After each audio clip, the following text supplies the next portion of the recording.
So, Dana, I started now, okay? Let's start it, Dana and I. So, hello, I'm so sorry for this informal, very informal opening of our session. I will try to be a little more formal. So, me and Dana, we are going to share this session together. So, welcome very much to our session on design typology. My name is Untitled Chapter. So me and Anna, we are part of this group, of this research group that we're working for almost a year in Israel, in the university, in Israel University of Jerusalem. And so, as you know, this is a kind of a closing seminar for our research. So we welcome you very much, because for us it's very important to have all these contributions from outside of our group, because it's really it's in a way our work only makes sense if you can share it, and of course if we can listen to others related to our own subjects and our own dilemmas about this research. So I don't know if Dana wants to add something before I will just start it. Okay, so today, for the ones who are already with us today, we are going to start it with only three presentations, not discuss free speakers, because there are the presentations are kind of a teamwork, some of them. And so we'll start it with the Italian group, you can say it like this, from the Politecnico di Milano, Marta, Averna, and Roberto Rizzi. They will share with us their concerns and their reflections on the term Attrezzare. I'm so sorry for my Italian, it's not so good, but then, you know, this is a kind of a session where translating terms, it's quite interesting, we'll see.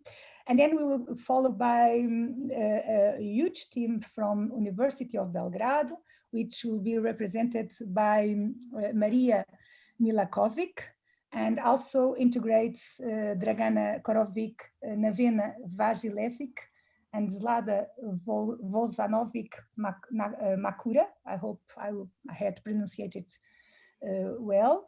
And we will close, I think will be a very good closing, with Anne Debarre from the École Nationale Supérieure de l'Architecture de Paris-Malaquais. So the term before will be about Milieu, and Debarre will close with the term capable. So we'll see what happens next. I will only have some words before capable, it's the term in French. I'm so sorry. I'm a disaster in this kind of thing, so I'm so sorry. I will start it with saying something about this conference and the way we frame it. Of course, it's not exactly our responsibility, me and Dennis. We are only part of the team. So Gaia and Suzanne and Yael are the main leaders of all this operation. But they wrote some words that I think maybe we should share with you before watching the presentations. So one of the main ideas was wrote in the conference call was that the conference itself aims to request architecture as a crucial aspect of housing provision and closely examine its divorce from housing as a cardinal to development of the current crisis. And I think this is very important because we are talking, and in other sessions we have already talking a lot about this idea that architecture and housing are in kind of in a separate parts, and we should try to put it together again, and in a way reflecting on the terms, on the terminology used to categorize and to describe, and also to work on our own narratives. It would help, we hope, it will help to bring architecture to the focus of the housing problem. And then also the idea was, of course, to this exploitation of terminology we wished, it was a kind of a wish that could offer a theoretical frame that recognizes the assigned to policy, finance, and other criteria, and lays the ground for envisioning the capacities of architecture in a post-neoliberal society. So we are very focused on the present, even of most of our presentations, and some of our research are on the past. So it's this idea of leading with past and present at the same time. I think it's very important because it's how we work as architects, and so also listen to other people coming from other fields. It's also important to help us to refocus on our debate. And so by these the different terminology related to design typology, we are sure, well, making my words, these words also, we are sure that we can study and rethink the changing role of architecture in the process of housing production, and reflect on the enduring tensions between housing and architecture, as following presentations, I think they really prove. Because me and Anna, we, as shared, we were the privilege to watch the presentations before, to attend the presentations, to also to read the papers, and we can assure you, everybody, that it was a very, we think it's very good contributions for our debate. So I will start with the first team, Marta Averna and Roberto Rizzi, if they are here. Okay, so well, I don't have a formal presentation for you. You know, we are following your work for not a long time, but we debate our work sometimes in our meetings during our term in Israel. And but maybe you could, if you want, before I introduce the presentation, maybe you could present yourself. I actually, now, because I'm the technical assistant, I have a CV that was okay. So you can if I may. Marta, but I have only the CV of Marta Averna. Okay. So that's what you I can, you applied when you applied. Okay. May I say something then? Because this is you will see the Latin. You put the Latin ingredient and everything goes wrong. You're not Latin. You're Latin too. It's a Latin. It's because I also have the CV of okay. Of so Marta Averna.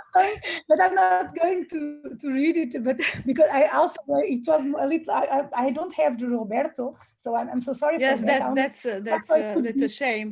And also for the next presentation, I have only Marija Milinković. Yes, I have also Marija, but the same. But anyway, we can. This will be the most informal session ever. Or we can ask. Or you can ask. We can ask Marta if she wants to introduce herself and introduce Roberto also. And I think maybe okay, as you wish. But I can still read if you want me to. I can introduce the two of us. Perhaps it's easier. I was sure fair. That's more, I sent a CV of the two of us, but probably I miss something during the time, during the month. But in any case, we both teach in Politecnico di Milano. I'm a research fellow, and Roberto Rizzi is a professor, and we both teach interior architecture, and that causes the term we are trying to develop now, which is Attrezzare in Italian. We both have a PhD in interior design. In interior architecture, it is called in Italy, and we are working around house in general from several years, also from the historical point of view. Even if we are designer, we work on the design field mainly. And in the last years, we began getting focused on social housing, especially on affordable housing, and especially on the renovation processes on social housing, more than on the new construction, new building of neighborhood, especially because in Italy we have a big heritage in this field, which is in bad condition of maintenance, etc. So our focus is on the renovation, and the background from which we look at the conference terms is the one of interior architecture, so the one close to the detail scale, more or less. That means in Italian, at least. Okay, so thank you very much.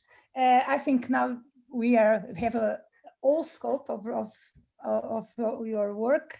At least you try to have a little more contextualized. And I will start, if you don't mind, to share the presentation, your presentation. And then we'll have some questions on your specific work, and then we'll move on. And in the end, I hope we will have more people to debate a little more among us about the three presentations. Okay, so let me see if I'm going to do it right. Okay.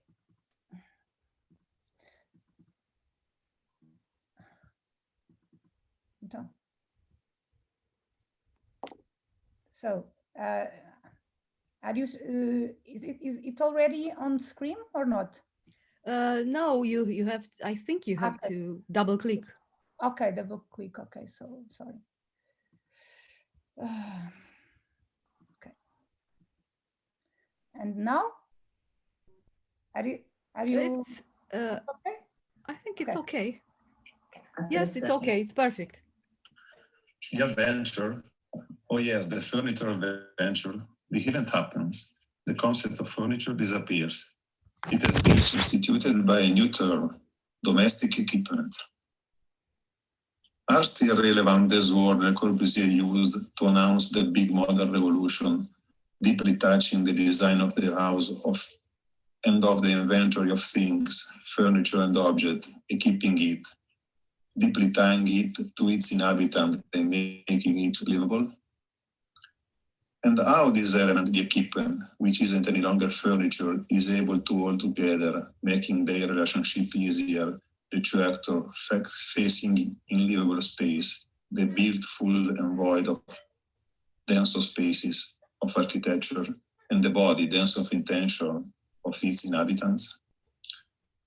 Le Corbusier rewrite furniture calling it equipment when he has to face dwelling design, a key problem for modern design, for which he aren't able to face efficaciously modern house layout renovation until after investigating the matter of its furniture. Its feature and meaning change, making it lose its decorative connotation to reveal its real nature of tool and servant, answering human needs, daily and regular, always the same, as functions are stable, daily and regular, able in the universal versatility to make a faithful relationship between inhabitants and place of dwelling happens. Others too, starting from the first decade of 20th century, discuss furniture role and meaning as of laws, distinguishing among furniture, movable and free in the space, left to inhabitants' taste, and the storage, including in wall thickness, the unique left to the architect, exactly because it has a different nature, the same of walls. Or even Cesare Cattaneo, defining furniture and earthly scaffolding, a kind of rational work on which we can build a dense web of things articulating inhabitants' lives. Vittoriano Viganò, in the same process, Clarity and Rizzi find the why not only to design the prime form of a space, but also to control and inspire following changes made by the inhabitants out of the project. Beyond words, that same attention is recognizable in projects of a group of masters who found in detail scale in one of the projects crossover not only to equipment and its construction materials, but also to user's gesture, the key to translate in new forms not only the specificity of single houses and of exhibitions, museums and shops, but also a transversal space of affordable housing, open to host a diverse and variable humanity. An old Italian tradition of Franco Albini, Carlo Scarpa, or even Umberto Riva that reverberates on the field of study and teaching to which we refer, interior architecture, which isn't only nor the design of objects, neither the one of volumes and elevations, but tries to relate design different phases, an attitude driving the attention on the gesture of inhabitants, dance of meaning and creator of space, of a space which isn't and cannot be only our space, but the most objective, historic and ethic space of intersubjectivity. And even if in the design of small, opens up and becomes comprehensible to many. But which is the word better describing this complexity? This idea between architecture and furniture, attrezzare or arredare, and also between languages, which is the one better sharing it through research and study communities. The Italian verb attrezzare translates literally the equipé used by Le Corbusier, of which it shares the deep meaning, wrought in both the etymologies, to provide a boat of all necessary for its departure and trip. The English word to equip comes directly from French, with which it shares history and meaning. A word permeated by a sense of utility and correspondence among things and use, findable also in the verb arredare. In other European languages prevail or a decorative meaning, as in the French décorer, or the emphasis on the temporariness of furniture, ammobiliare, the French ameubler. The English to furnish is an exception, with an idea ascribed of providing. Two different ways, both open to a relationship between the tough architectural construction and the gesture of its users. The first pointing more to the use side, the second to the aesthetic one. Gianni Ottolini writes, equipment is the integration between furniture and architecture, or, if we prefer, the architecture having furniture performances, a sort of synthesis between the two nouns, studied in the places in which it happens, in an equipped house. The furniture, taught by Ottolini, is mainly the fixed one, having a close and significant relationship with architecture, of which it becomes an articulation and specification, an essential element to precise its call and possibility of use, able in its forms to relate double quality of care and utility. In latest researches, considering a broader meaning of the word, including even building elements and specified architectural volumes, we can in any case recognize equipment as care of the architectural object, as an intervention able, starting from the identification of its critical condition, to take care of translating them in forms as punctual answers, never lacking a holistic vision. Attrezzare, an inhabited space or an architecture, is meant mainly as making this space or architecture more useful for human life. Equipment puts into a system different materials and duration, and it is thought, drawn and realized in a close relationship with the building envelope. It can be declined among the two opposite ends of the maximum integration and of a clear split. The nomad tense, foldable and movable as an object of use, in which everything is a furniture, as in the transportable standard of living package designed in 1965 by Rainer Baran and François Delebret, or the farmer's stone houses with wall niches and overhangings in which everything is construction, as in the House of the Future of Allison and Peter Smithson. Equipment isn't movable, nor adjustable, nor customizable, as we can figure out furniture. It's almost architecture, designed before the specific user of a space, related not to a single human being, but to a shared and transversal humanity, aimed at long duration, and significant element in the definition of the identity of a livable place. In the Tatsumi apartment, designed by Hiroyuki Ito in Tokyo, uneven voids of the solid structural grid become equipment, usable as niches, recesses, raised or lowered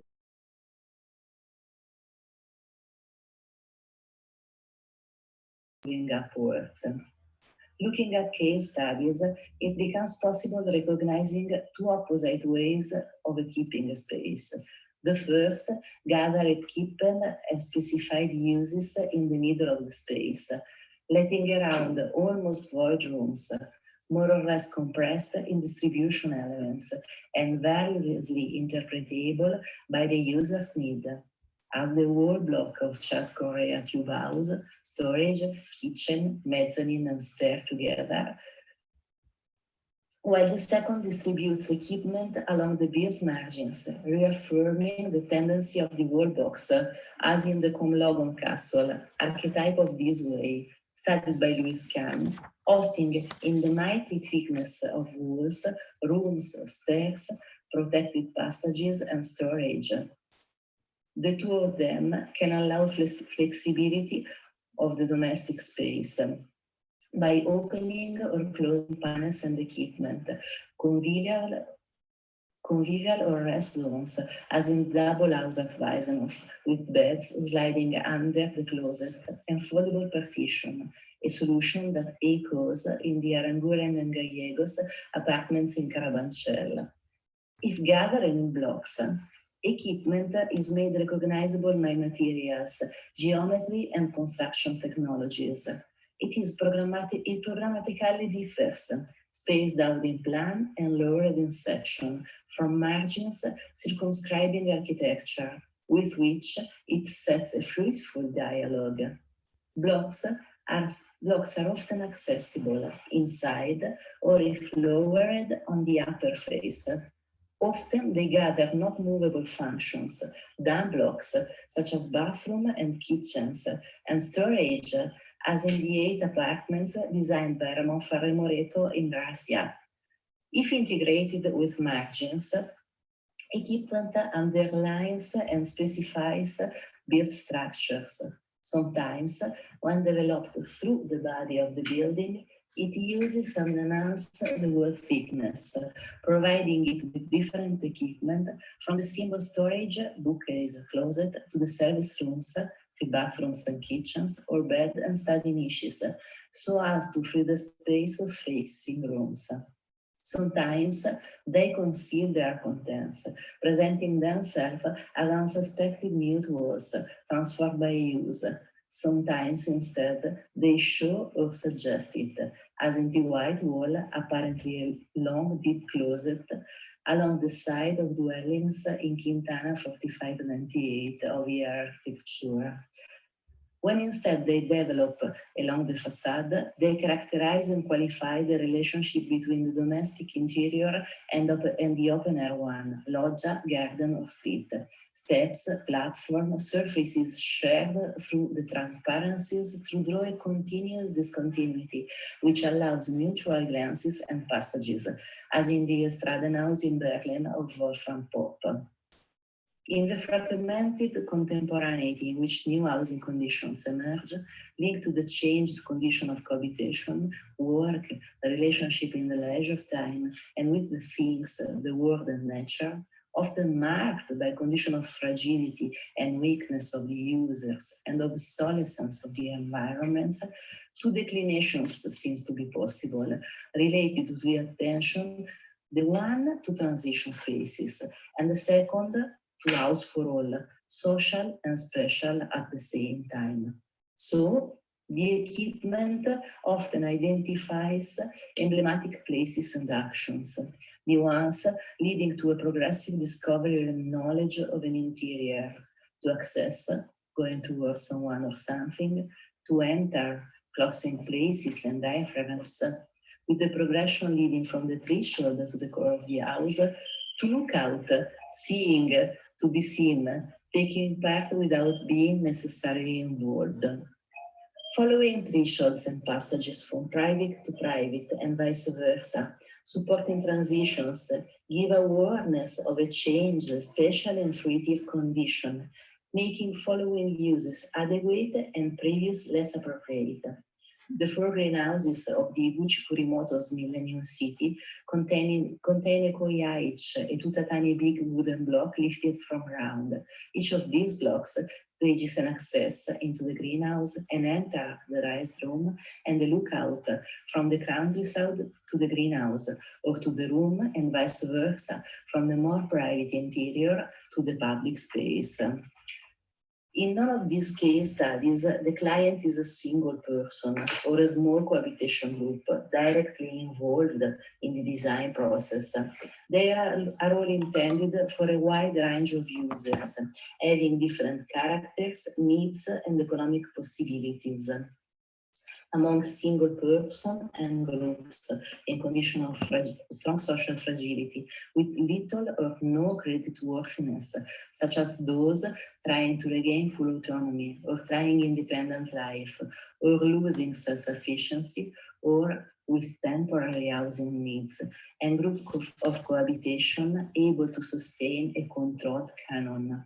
Yet, equipment is an integral and basic part of the design of these spaces. The project doesn't offer void rooms, all to be equipped, but possibilities explained in a used and welcoming form.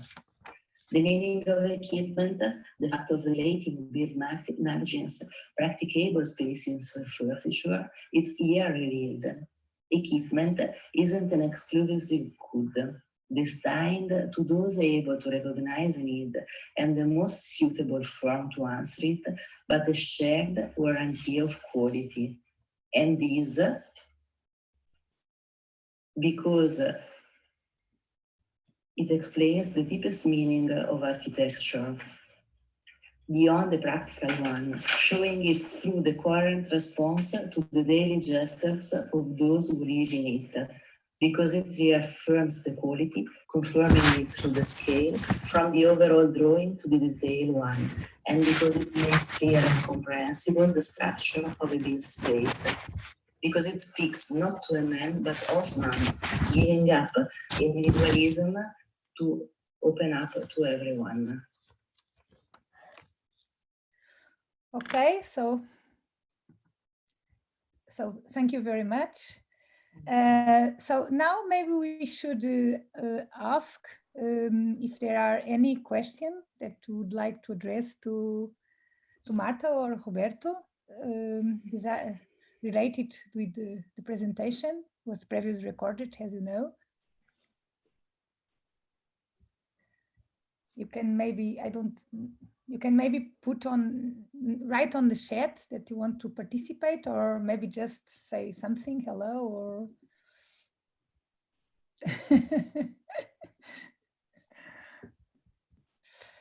So Dana, do you want to add something?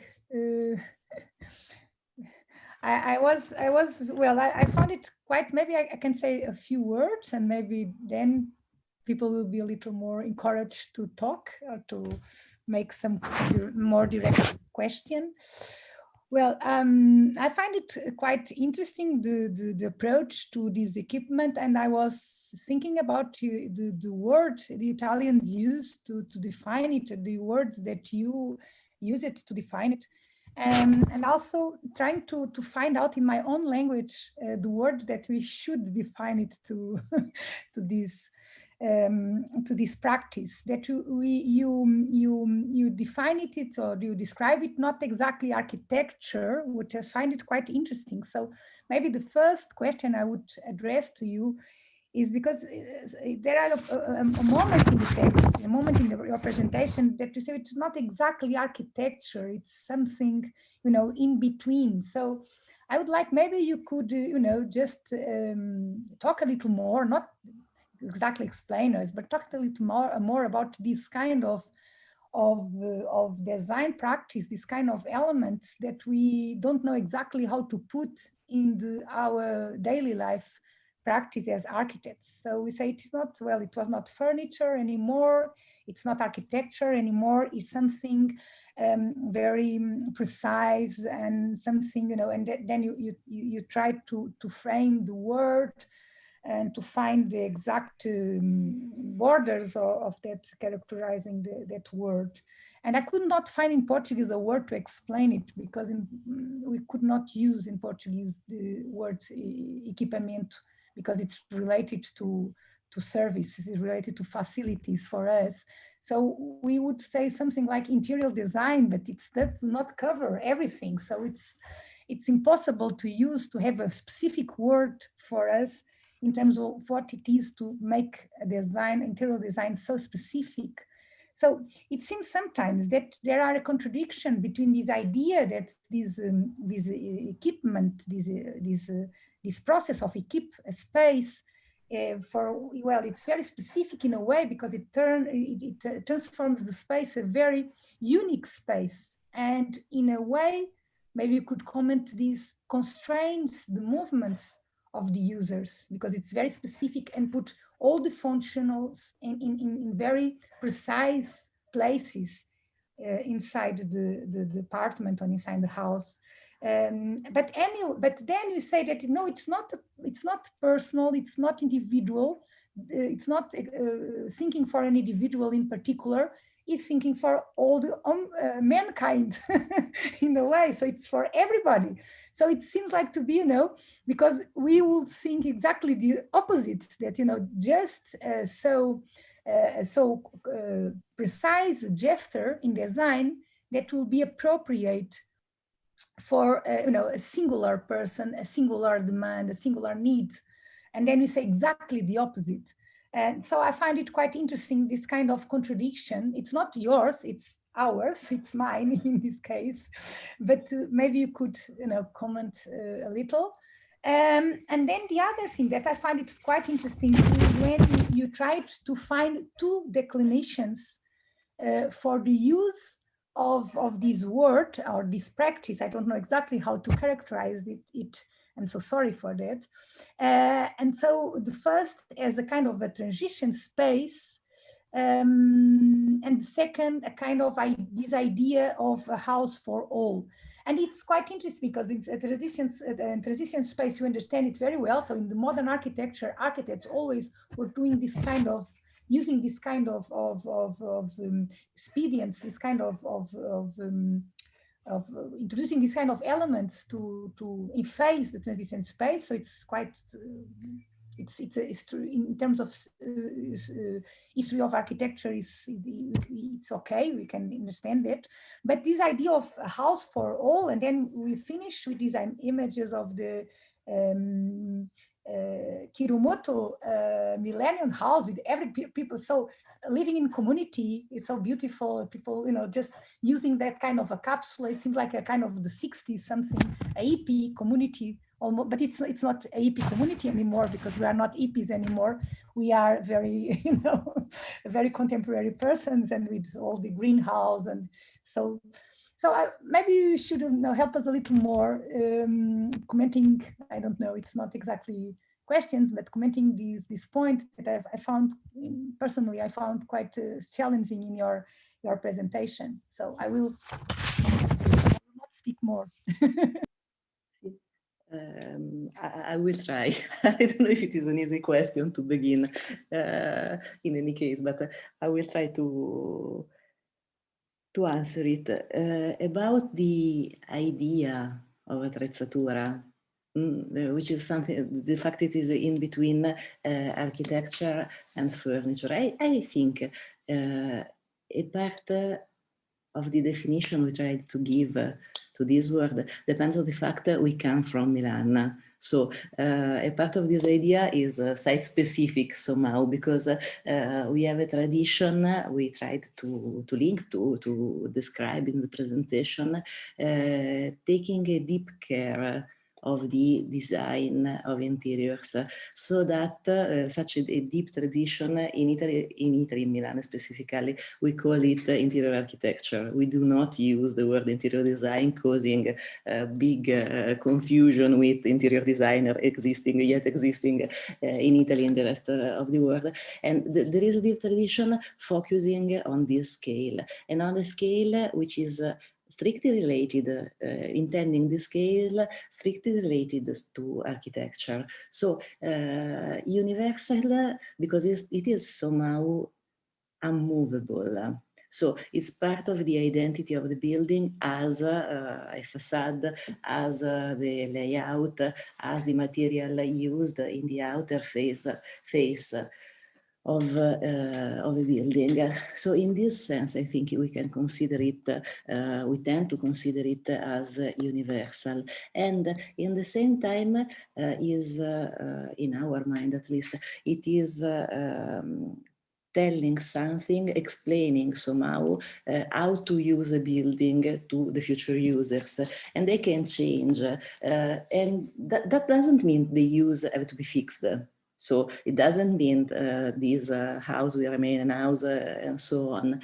That means a sort of deep identity of the building. It is a public space, it is a private space, it is shareable, it is silent. So some basis quality of the building are inscribed both in the architecture part of the building and in a part of furniture related to the house, and which isn't exactly furniture, and it's much closer to architecture somehow. And in this sense, we mean the word equipment. I don't know if it's clear enough and described enough. And I'm pretty sure this is absolutely Milanese in the sense when I have to teach. I teach interior design in master degree in my school, and I teach in the international degree, and I have to explain it. And my students, which come into Italy, imagine the fashion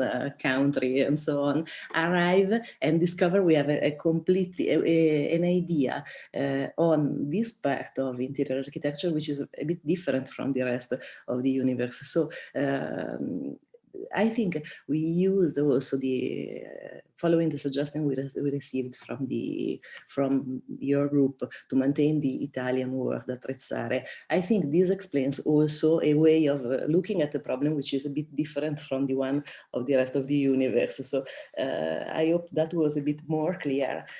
The second thing was about the declinations, the house for all and the transitions.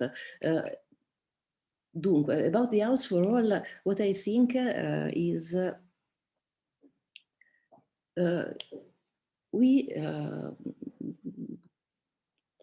we tend to think architecture have a social value somehow. So much more than the one trying to designing very detailed space for a single person. We are interested in exploring, teaching, designing spaces related to a broader public audience somehow. And we are trying to check, to understand if this kind of design, very paying attention to detail, to the small scale, to the scale which is very close to human gesture, can be useful also in the relationship, not to a single person, but to a group of persons. From this point of view, I think we can mean the problem of the house for all. We usually deepen this term from the didactic point of view, for example, working on the field of housing or public services. So in general, not relating it to a small group of lucky people, but to a broader audience, trying always to stress, to check, to understand if this idea of keeping a space can help making it more usable, more suitable for human needs on the different scales. And the last one was about transitions. Probably it depends in part of contemporaneity in the sense, what I mean is we perceive connection spaces are getting more important, much more important during the time. So more than the void room is important, the connection among the two. And at the same time, if related with the house for all subject, the connection, so the transition among the normal city and the affordable city is the moment in which we set a relationship. It can be fear, it can be connection. So probably the fact there, the two opposite, obviously, can be those two. The fact, the way in which they are related is the possibility, for example, in cases of renovation of big affordable estates here in Milan, the way in which they are related is a key, can be a key for integrating them in the city. So I think it gets coherent with the program of the conference in this way. Yes, thank you very much.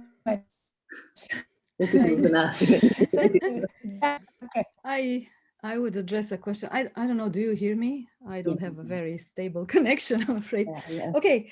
In relation to the last things you said, and I have a question inspired by your self-presentation. You said that you are interested in the renovation of social housing, and this is a very interesting issue. And I wonder, how is it connected with the issue of equipment? And I wonder if this renovation is not linked to gentrification. I mean, to raising the status of social housing. And you also said in your presentation that you try to promote social and special at the same time. And it sounds very well, it sounds great, but it's not clear to me how this is made if we discuss this thing in the frame of social housing. Yeah. So can't we discuss about minimal equipment anymore, for instance, or issues like this? Okay. Dunque, a couple of things. The first one is, I think the challenge is in Italy.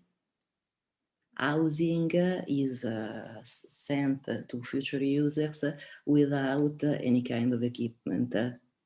Only the toilet we see is equipped, and this is the unique room which is furnished in any way. So I think this is one of the starting points. So usually social housing, affordable housing is given completely void, white and void. And once apartment are left unused, the agencies working on social housing demolish everything to prevent people from entering and using apartment without permission.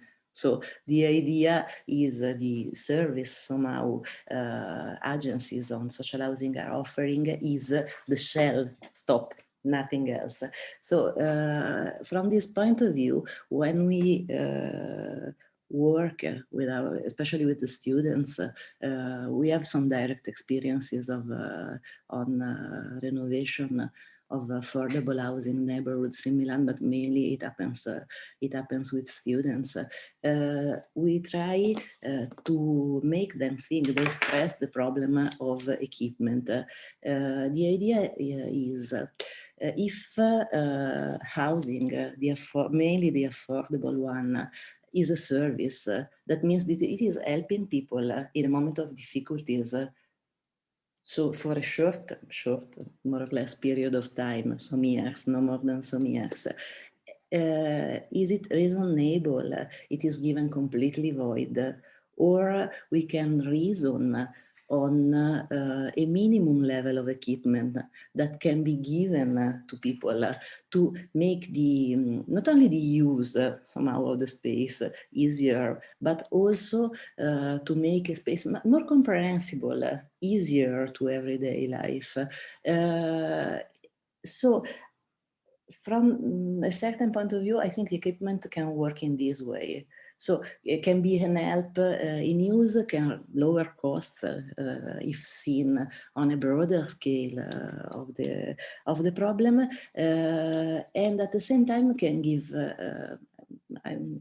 Then I will come back to the question. In any case, it's giving a major quality to the space. So it's somehow recognizing the dignity of the future user of a space. If a space is well designed, it's recognizable as well designed, that will make the user consider it a good space in which he can live. The social special, it's a bad translation, I suppose. Social can work. Special, I'm not sure it's the perfect translation in English, because in Italy we talk about residenze speciali. That groups a certain number of housing, student housing, elderly, several kind of illness in general. So the trial was the one of translating an Italian word. So I'm not sure it works. I see. It works perfectly. And at the same time, when you look at the real neighborhood, the estates in Milan, you have quite a big differentiation of users among the ones that bought the houses, so which became the real owners of the house. The new users, especially the ones coming from abroad migrations to Italy, and then there is a certain percentage, a good percentage of users that came from social services of the different municipalities. So it's special, it's really special because it gathers different uses and different problems somehow, depending on the nature of groups arriving to inhabit this kind of residences. So that it's a layered situation. It's not for a unique kind of people. It brings a problem of gentrification, probably it does, especially because if we quote Milan, because it's easy for me, the city center is surrounded by a belt of affordable social and affordable housing. There is a real belt with a huge number of estates, apartments built by the public ends for hosting special needs in dwelling. At the beginning, they were far away from the city center, unreachable by public means, far. Now they are a part of the city center, well connected, subway, and so on. And they are generally well designed. Not perfectly, but generally, for example, they have big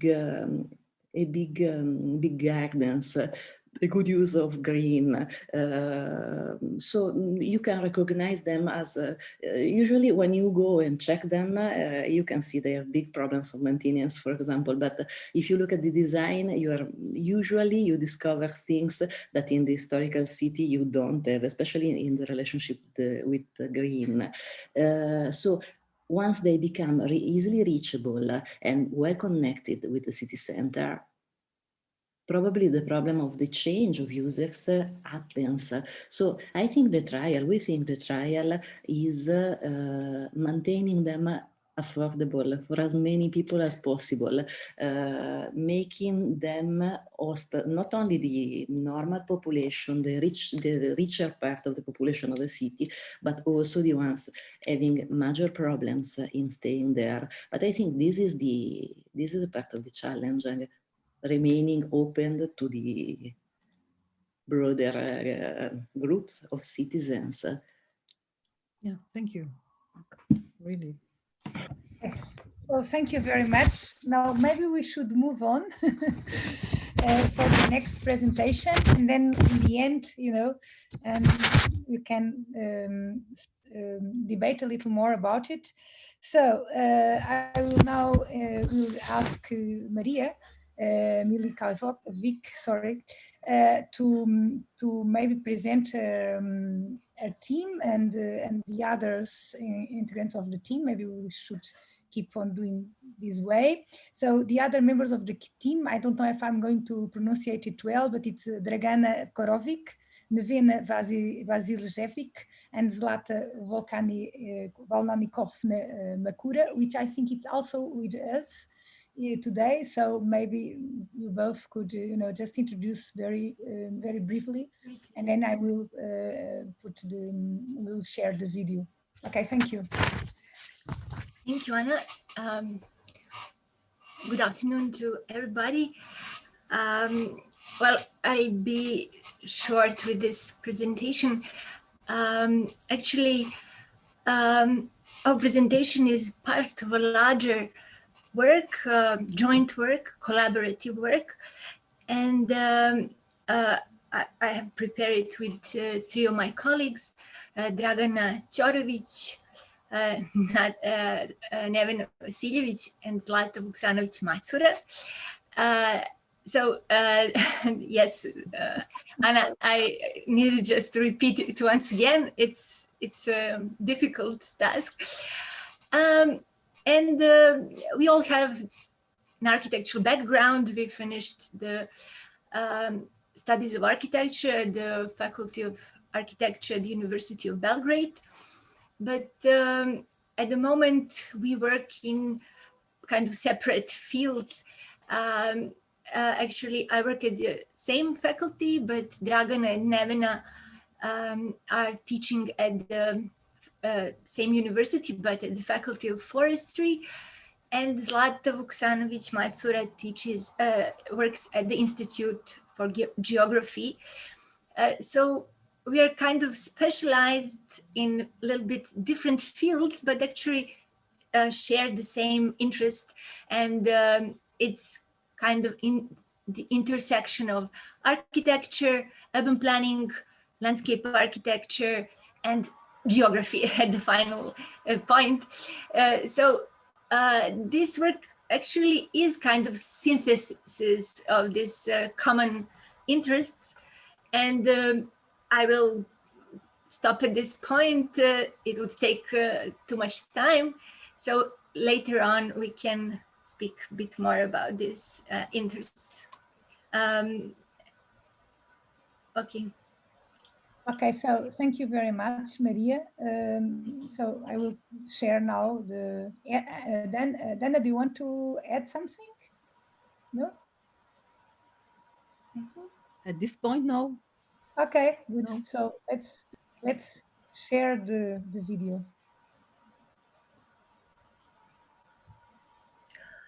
Good afternoon. I am Marija Milinković. I work at the University of Belgrade, Faculty of Architecture. And together we cannot see. I was not sure. We cannot see the forestry. I should present you a paper we have prepared for the conference. I think you forgot to share. Sure. Okay, it is shared. I'm going to share now, sorry. It is smiling, just making fun of us. Let me see, it's this one? Now it's perfect. Now it's perfect? Okay, sorry. Yeah. Good afternoon. I am Marija Milinković. I work at the University of Belgrade, Faculty of Architecture. And together with my colleague Dragana Ćorović, who also works at the University of Belgrade at the Faculty of Forestry, I shall present you a paper we have prepared for the conference as a part of a larger project with our colleagues Nevena Vasiljević and Zlata Vuksanović-Macura.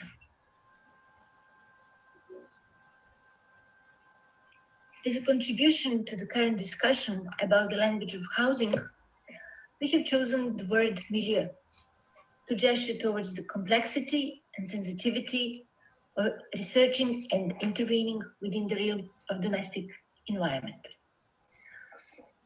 Starting from this dictionary entry, which gives habitation as the act of living in a place, and combining it with the simple insight that this act appears in myriad ever-changing shapes and modalities, we have singled out this particular term to tackle the question of reductionism immanent to all forms of design and master planning. In order to point out the connection among multiple layers of performance when dealing with residential issues in architecture, we argue that behind the seemingly obscure word, some valuable implications can be made. Looking through the lens of the selected term, we aim to catch specific moments in the history of planning and building of New Belgrade, an extensive mass housing development in the capital of Serbia and formerly Yugoslavia. We start from the premise that reconsideration of the historically disputed conception of socialist collective housing might be highly conductive in a search for future modes of habitation. Utilizing this provisional methodological apparatus, we provide short glimpses into the history of post-war Yugoslav modernism in order to unpack the term. The word milieu entered the English language from French in the 19th century. According to Merriam-Webster's dictionary, it comes from mi and the lieu, much older French forms meaning middle and place. Just like many terms in Romance languages, these forms can be traced all the way back to Latin. Mi is descendant from the Latin medius, meaning middle, and lieu is a derivative locus, meaning place. From the mid-1800s, English speakers have used the term milieu to signify the environment or setting of something. Quite literally, New Belgrade was constructed as the middle place. Situated between two historical cities, Belgrade and Zemun, at the confluence of two rivers, Danube and Sava, it replaced marshy land that had long served as a battlefield borderland between the Ottoman and Austro-Hungarian empires. However, it was not planned or built in an act of smooth conurbation or extension of existing spatial matrices. Envisaged to become the embodiment of a new social system, it was initially thought of as a radical discontinuity. One of the key figures in the formative period of the new city was architect Nikola Dobrović. From 1944 to 1948, in the thoroughly changed social setup of post-war Yugoslavia, Dobrović operated as chief city architect and head of teams at the Institute of Urban Planning. In 1946, he introduced the first sketch on New Belgrade, the draft for the regulation of Belgrade on the left bank of the Sava. It was the starting point of announcing all Yugoslav competitions for three key buildings of the new city, together with urban planning proposals.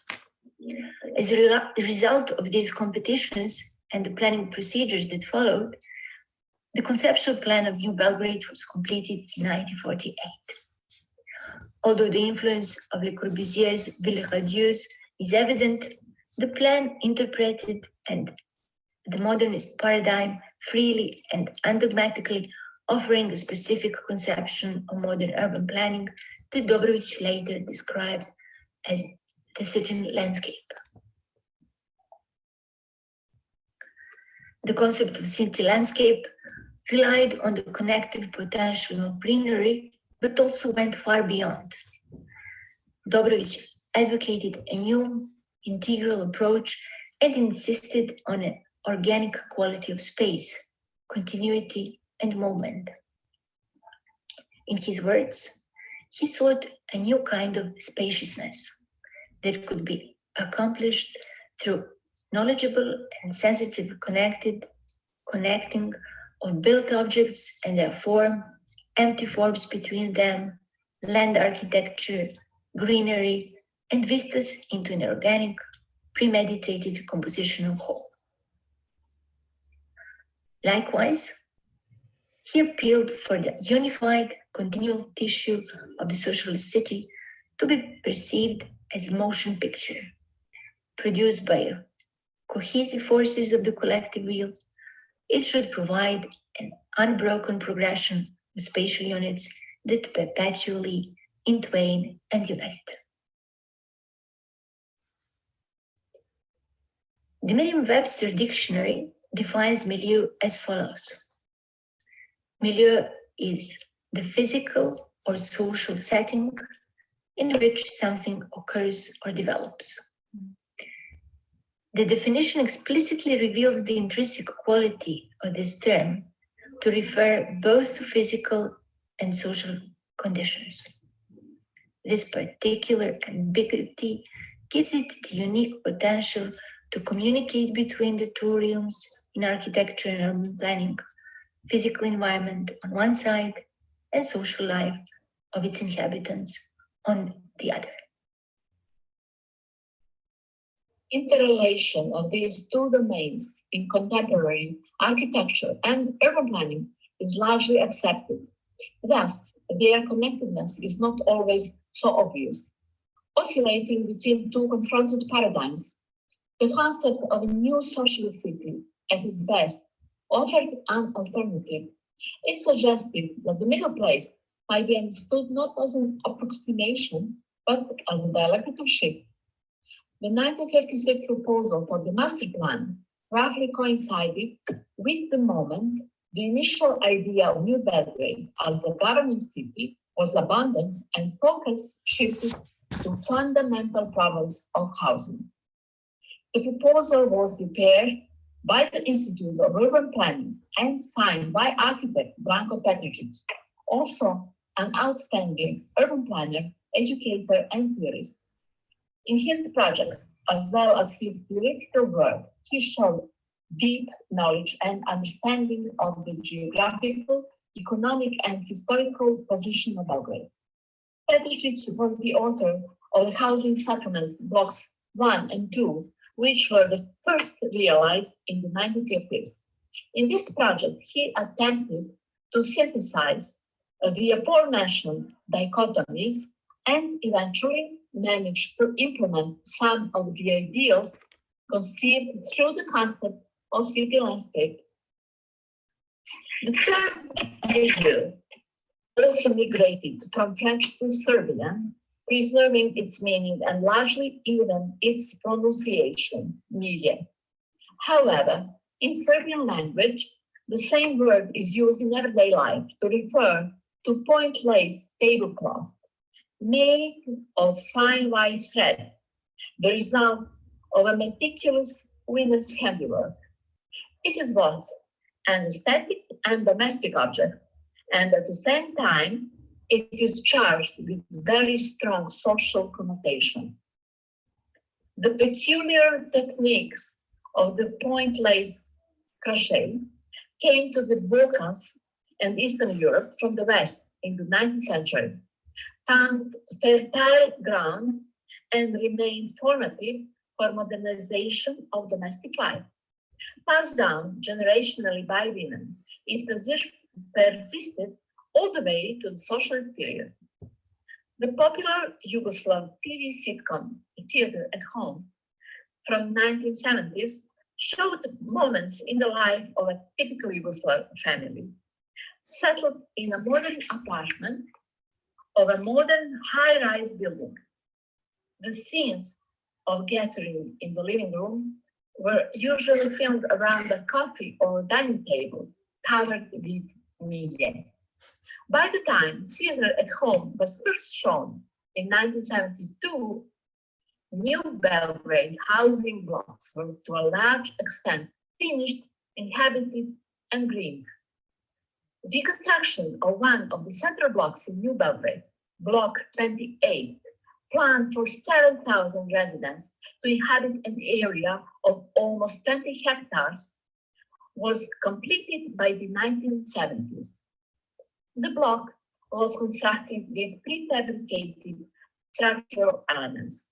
Residential buildings, towers, and slabs, the height of 4 to 16 floors, were positioned to form an open green space within the block, which enabled continuous spatial connectivity for supporting functions, education, goods supply, cultural and recreational activities. One of the residential buildings in the shape of meandering element and nicknamed Horseshoe formed the space of the inner courtyard. Landscape architectural arrangement of the space was made according to winning competition designed by architects Olga Milicević-Nikolić and Cveta Davičo in 1974. Their shaping of open residential and small urban spaces was novel architectural practice in Yugoslavia at the time. The high quality, unique and specific ambience of Block 28 reflected the then 20-year-old ideas of Nikola Dobrović about city landscape.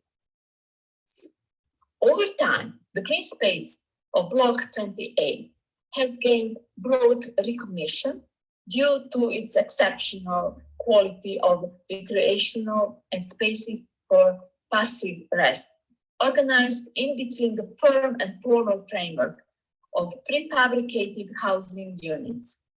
Milicević and Davičo transposed Dobrović's ideas and Petrić's realizations of a dynamic city landscape, weaving into one whole space continuity, movement, and domestic life. The contemporary glossaries of housing terms do not mention the term milieu. As Chris Younes has pointed out, it is an open concept suitable to work with. Milieu is a notion about always being in relation with things, about time, about space, about the different kind of technical, natural, physical, and social conditions. Younes argues that this term implies plurality, meaning that in each case it should be conceived as a multi-layered set of conditions, determined a particular point of view. Finally, she says, to speak about milieu as an art and as a condition of relationship of things, this is a way to speak about life and also the possibility to have a good life. In the process of producing the conditions for future habitable milieus, we should anticipate contemporary answers to both societal and ecological challenges, which require not a breakthrough, but an intertwining, not opposition, but cooperation, and not mere struggle, but interdisciplinary knowledge about increasingly complex housing and environmental issues. Thank you. So let me see.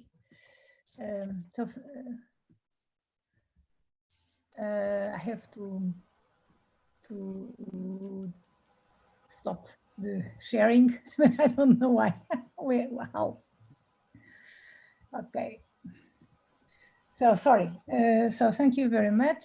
Now I will ask if someone wants to join us to our very small group until now, to debaters. When someone wants to address a question directly to Marija or to Zlata, I don't know if she also wants to participate, or should I ask Dana?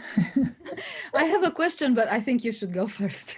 No, you want me to go first this time? Yes, it's your turn.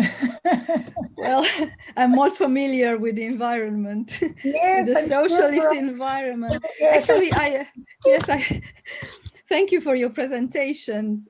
I think it can be understood in very many ways, and I like it's moving between scales. That's what made it interesting. And of course, I looked for similarities with Romania, and there are many. And I will start with the most interesting detail. The term milieu in the sense of lace work. This is exactly the same in Romania too. It comes from French indeed, but it is also very altered. It is called Milieu or Millet. Maybe the origins are forgotten, and anyway, it's a fascinating subject for cultural anthropologists, I think. But what's interesting in terms of space is that this millet is put in the middle of the table, on the middle of the table, and the table is in the middle of the room. And the millet, it's not in itself that it's interesting. It doesn't work in itself. It sustains and surrounds something else, a fancy object, a fancy vase, which is an object of status in the middle of the inhabited space. So that's exactly the same. And it's an object that typifies a kind of lived environment that we call ambient in principle. So it's the type of environment whose atmosphere is totally controlled, totally appropriated. It's an environment, let's say, a limited environment. The kind of the environment that, in your words, is the one that relates. And then we have another kind of environment, and you spoke about it too, the open environment, which cannot contain, but this one we call Milieu, which is closer etymologically to milieu. And there are indeed, in this sense, in which this word is concerned, there is an ambiguity. It's also it's physical and also social, but in order to get the physical or the social sense, you have to add natural milieu, cultural milieu. In itself, milieu is not, it's totally neutral in this sense of things. So this was my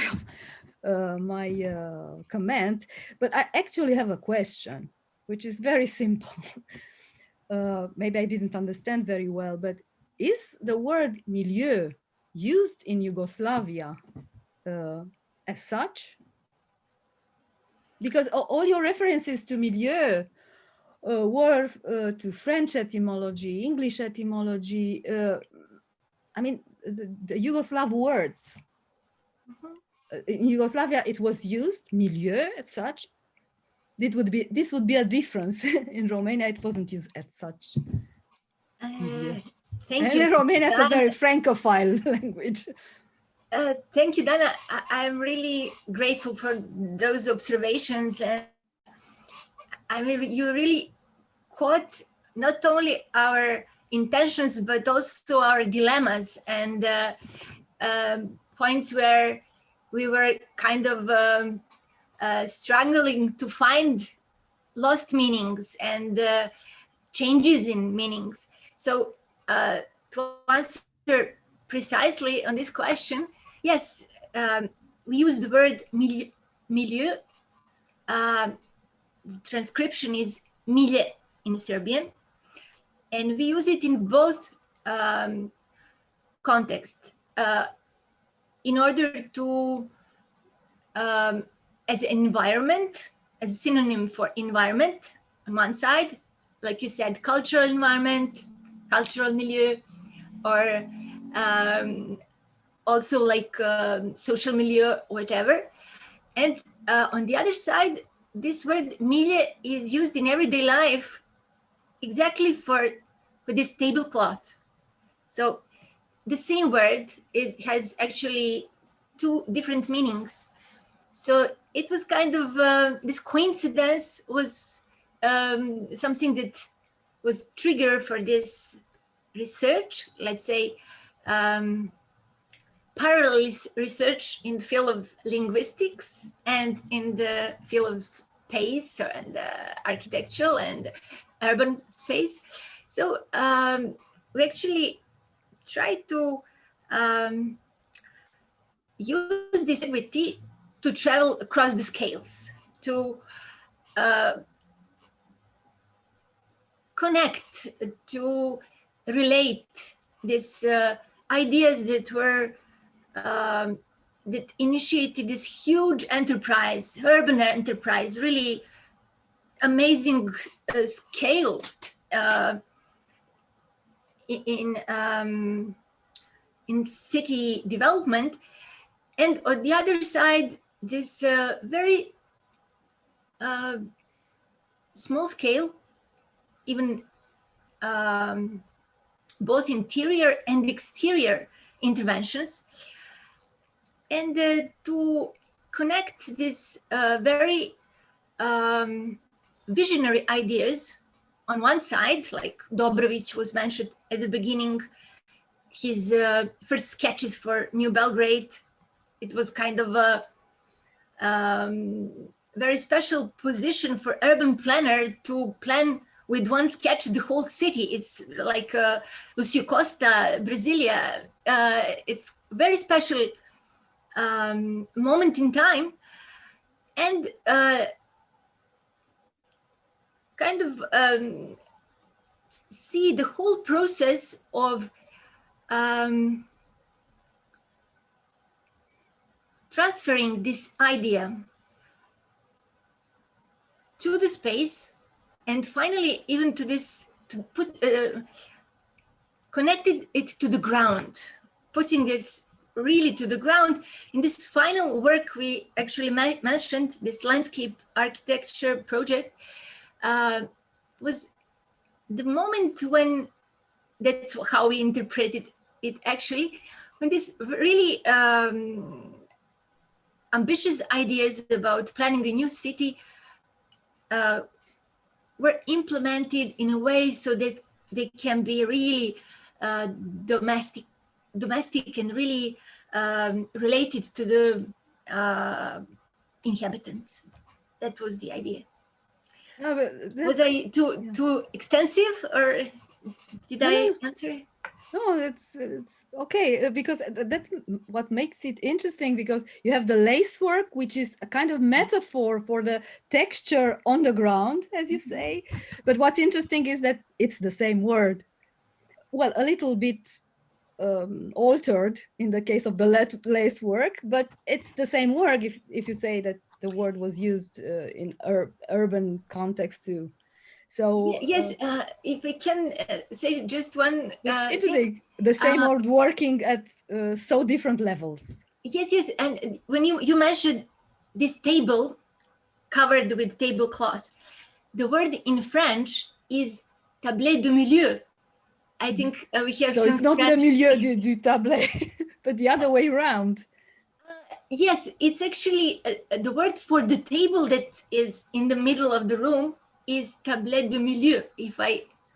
It's just what I managed to find out. So I didn't dare to put this in presentation. So we actually realized it's better to stay like kind of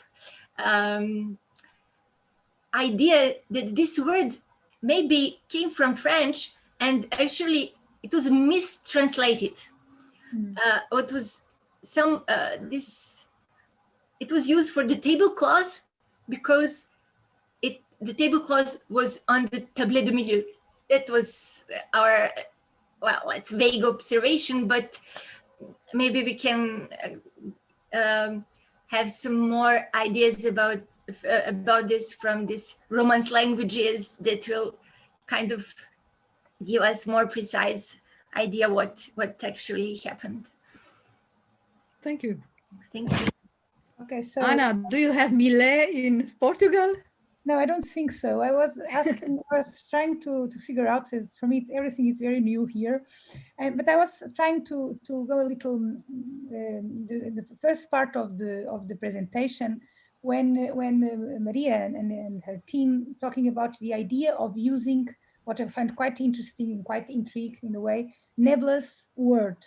A nebulous word that, you could make a kind of a light to understand a little more some process. So I find it quite interesting, because usually in this kind of when we talk about typology, we try it to not to complex, to make a not to have very complex thoughts, but to introduce a more simple, a more easier way, more rational, I would say, in Portuguese we'd say more rational way of explaining it. And exactly this session is exactly the opposite, because all the terms are very complex, are very singular in the way, or they are more regional, as Marta explained, related with the Milanese interior space, or they are more, or they have this double connection. What I find it quite interesting is that you are using a term that is related with a kind of we'll say a popular culture in a way. So it's related to and then we introduce these images of these TV episodes, very popular in the 70s, to introduce, to say, well, the ambience, the living room, the house, the apartment was very modern, but in a way there is this vernacular culture, or this popular culture, represented by this kind of culture heritage, or object that, just people were around this table and everything was around the table, but the scenario was very modern. So I find it quite interesting, this double view, using popular culture and using a very particular object from popular culture and from the domesticity practice to explain or to extend it for something like landscape, and to introduce the subject of landscape. And I was, if I understood, maybe I didn't understand exactly, the word, it was not used by the architects themselves. So it's an interpretation that you are now doing to explain what happened, or to explain the attachment that people have to this space. And also it's a kind of a culturalist reading on something, on a historical event. And I find it quite interesting, because I'm not familiar with the Yugoslavian history. I'm sorry, so I'm completely ignorant about it. But I imagine that, in New Belgrade, it was probably a very important, because we're talking about a lot about that with you, that maybe New Belgrade was a very important achievement in terms of also to the affirmation of a nationalist statement when it was done for a country that it doesn't exist anymore. So it was, something to, to highlight this new country and this new way of life. And I think maybe modern architecture have an important role framing this new country and this new identity. And then you show us the TV episodes with all, these new men, these Yugoslavian men, that they don't exist anymore. I imagine, because Yugoslavia doesn't exist anymore. What exists is different countries. So I would like to understand a little more, if you could maybe elaborate a little more about it. How this kind of accomplished, this very modern accomplished, that this kind of projects, this kind of landscape, this kind of apartments, who have a very important role defining an identity of a country that doesn't exist anymore. How you can frame it in these kind of new terms that you are trying to elaborate in order to explain a culturalist approach. Or I don't know if I was clear, because not using Portuguese words, sometimes it's difficult for me, but I think we understand the main idea. So if you could please. Yes. Okay, thank you. Maybe I can start with this first notion that actually the word milieu is nebulous term. It is actually an obscure term. It's kind of it's not present in dictionaries of habitation, of housing. We would kind of strolling down through some of dictionaries, we could not find it, of course. But we kind of tried to use this transition of the word and this transposition and different interpretations as kind of methodological apparatus.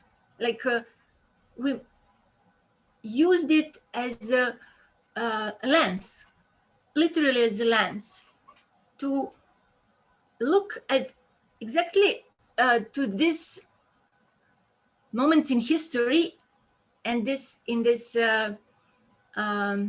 lost state from the distance. Nowadays we kind of need some lenses to look at this phenomena. It's kind of already remote in a way. So this was the way to, at the same time, to unpack the term, to understand better the term, and to unpack the space in a way, to understand better the way how this, as I said, this very revolutionary ideas about changing total social setup and implementing these ideas in space. It's really, nowadays, it's unimaginable even how such brave ideas could not only just could come to the table, but could actually be realized and become livable space. So we would trying to understand how these ideas were that were at the beginning really Faustian. It was Nikola Dobrović was kind of a really good example of this modern hero who fell at some point into this Faustian trap. He really, I think there were literally moments when someone had forgotten those two old people living at the marshy land. So, and in a way, it was the fact that his original idea was not realized as it was thought, and the plans for New Belgrade were a result of a set of very broad competitions. Many people, many architects, urban planners took part in this process. So that was really good thing for New Belgrade. And we were trying to kind of catch this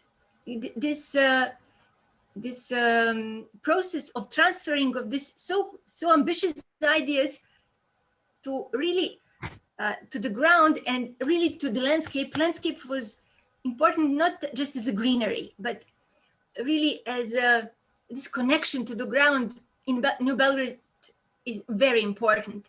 It's a sandy terrain.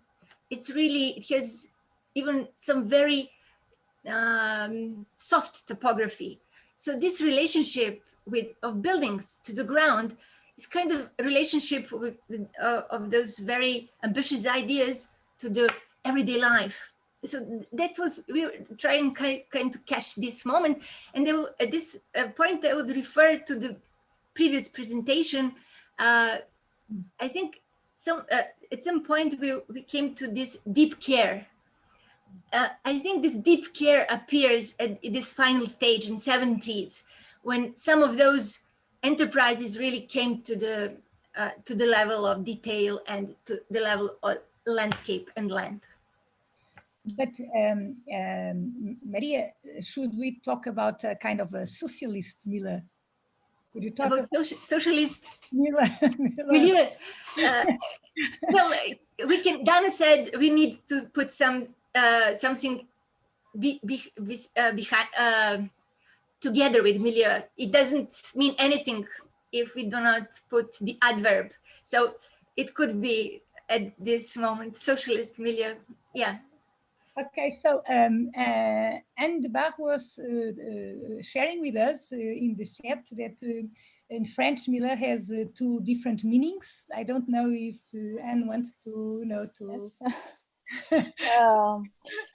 Two meanings, one for in the center and one for environment. Okay. So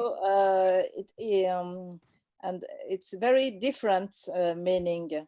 So yeah, exactly. You speak about one word, but in France there are two meanings, very distinct meaning. Yes, the middle and in the environment. Yeah. But she speaks about both. Yeah, in a way. yeah. Actually, this ambiguity was kind Yes, of it's exactly and- this ambiguity between something that has a middle and it's very well controlled and something that surrounds you. super broad and actually encompassing everything. Like Milieu couldn't be anything broader than Milieu. So my last question would be, can we use this kind of word? So this is completely a provocative question for you, Marija, and for your the other members of your team. No, it's our job here.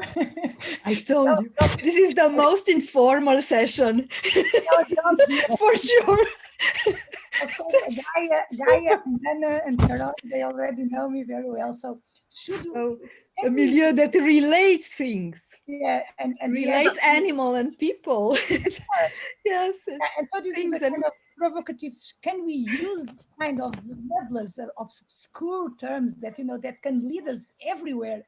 Can you use it when we are sorry, just it was interrupted. Can you repeat, please?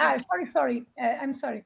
I'm saying this, that when we say, can we use this kind of obscure and of nebulous, as you describe it, words, when we are talking about something so rational, so obvious as typology? So this is a kind of a provocative question, because it's not that I don't agree with you. It's just I wanted to provoke you a little more, if I may. So sure. Always.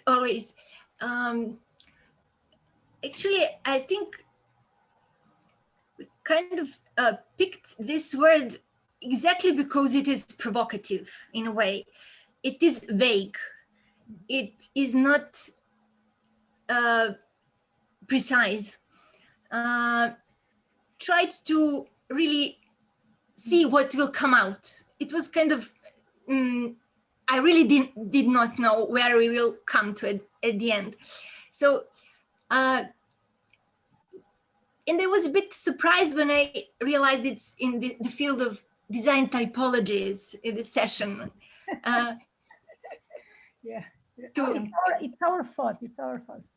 But when I see what we are, when I heard what we were speaking before about, it's also about this vague position in between interior and architecture.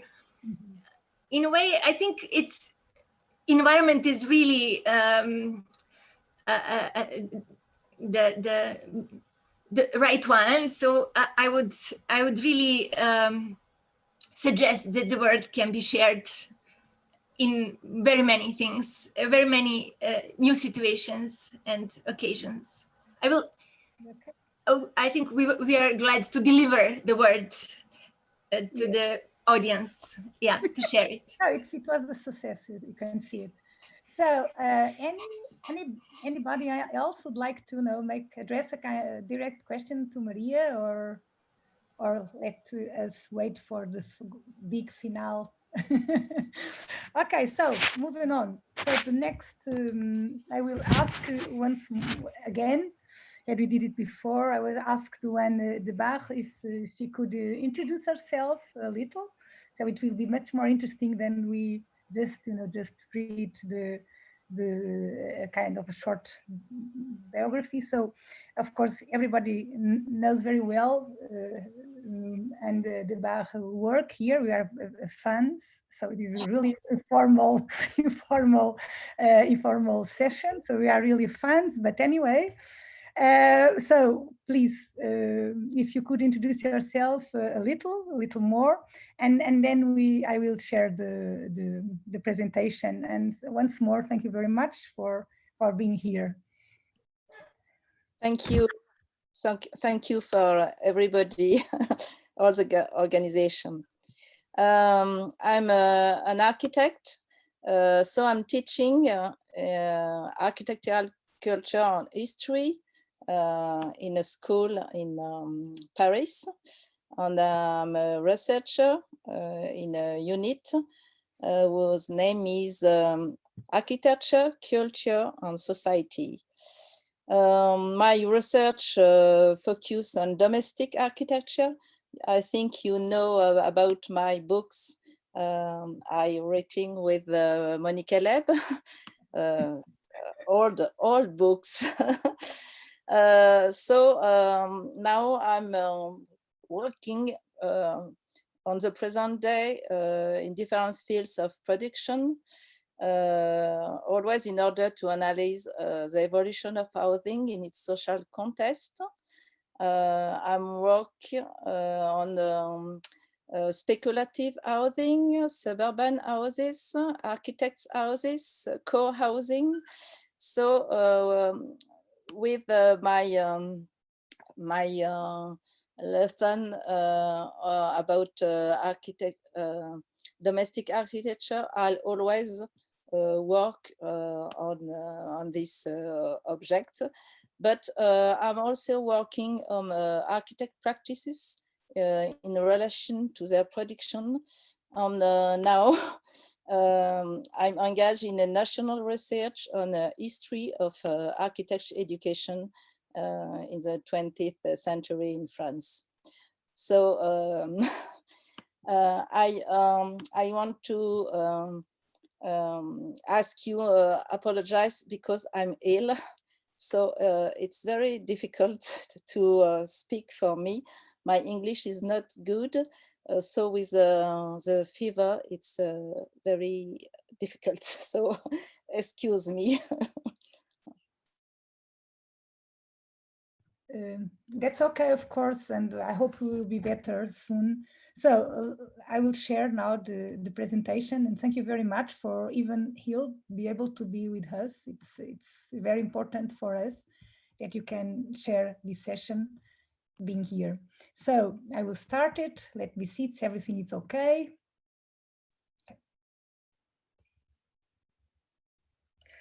Housing capable of being invented by residents, from generosity to marketing. In its current meaning in France, a capable space can thus be defined as follows: designed without a predeterminate function, but with characteristics particularly structural that lend themselves to user-invented uses. In recent years, it has been frequently mentioned at all scales of architectural and urban design, from a room to the territory. In 2019, its emergence is noted by an observatory of the metamorphosis of the present time, metamorphose, whose raw material is the words. Capable space would be a response to the permanent changes in today's society, but also to the demands of sustainable development, which entail ensuring that the needs of future generations are not jeopardized. In housing, capable space refers to the representation of the contemporary individuals by the social sciences. An individual having plural practices, both personal and collective, and being uncertain, and trying to define and fulfill himself in the conquest of autonomy. While capable space contains an element of indeterminacy, what are the architectural features designed to make it so, and with what stakes? Capable by any other name, spacious housing. In the 1980s and the 1990s, the architects Jean Nouvel or Anne Lacaton and Jean-Philippe Vastal have designed affordable dwellings whose space, thanks to an uncrusted free plan offers surfaces or even every large volumes previously unthinkable in this category of housing. This is one of the qualities which then contributes to qualify such spaces as capable. Apartment, above all else, means a big apartment. This phrase is everyday language, has become a slogan for Nouvelle. This architect transposed the model of the love for urban intellectuals to the sector of affordable housing. Two of his projects in Saint-Ouen and in Nîmes in 1987 offered dwellings with 50% more space than usual in this category of housing. Between two concrete courseworks, the hands-free or flooding-bearing points, the spaces are fluid with few partitions on door. Some of the units extend over 2 or 3 floors. To provide such special dwelling required keeping costs down by using industrial-type building material. In 1993, Lacaton and Vassal built a low-cost detached house in Florac near Bordeaux that became a manifest for their more with less stance. A huge roof structure shelters an insulated wooden box containing the underary rooms, which are very open to each other, plus a large unheated conservatory, an extra surface area with no pre-assignated function. The movable elements make it possible to connect them in ways that favor varied uses. Working with a very tight budget, the architect employed the most inexpensive material left untreated, like in an architect's house. In both cases, the housing the architects claim to deliver is not so much unfinished that it is informed by a brutalist aesthetic, but the expectation of how this aesthetic will be received by the resident differ. Nouvelle means to acculturate future residents. There's a space that is very permissive, but I'm also giving you an aesthetic that is highly qualified on criteria that are not those with which you are familiar. Residents are not allowed to cover the rough concrete walls of Nemosis' apartment in Nîmes. In contradistinction, Lacaton and Vassal see the project as a process in which the architect's period of time ends at that the residence begins. The latter takes over a ready-to-finish home and can cover the partition with wallpaper and otherwise more broadly transform the space. This is what the architect values. It has to be something that has a changing history, that is capable of moving to the future, to something else. Similarly, they expect that the spaces which are conceived as situations with different ambiances, rather than as space with assignated function, will be interpreted and appropriated by the residents. Particularly, the conservatory makes it possible to vary the use of the house with the temporalities of its day-to-day or seasonal occupation. The real driving force of a house is a person who lives in it. By keeping construction costs down, the added surface area creates unassignated spaces that become capable of generating the invention of the architect value of new modes of living.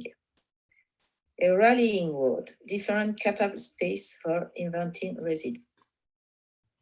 The notion of a capable space became explicit in the Cité Manifeste project in Mulhouse, which all 3 architects participated.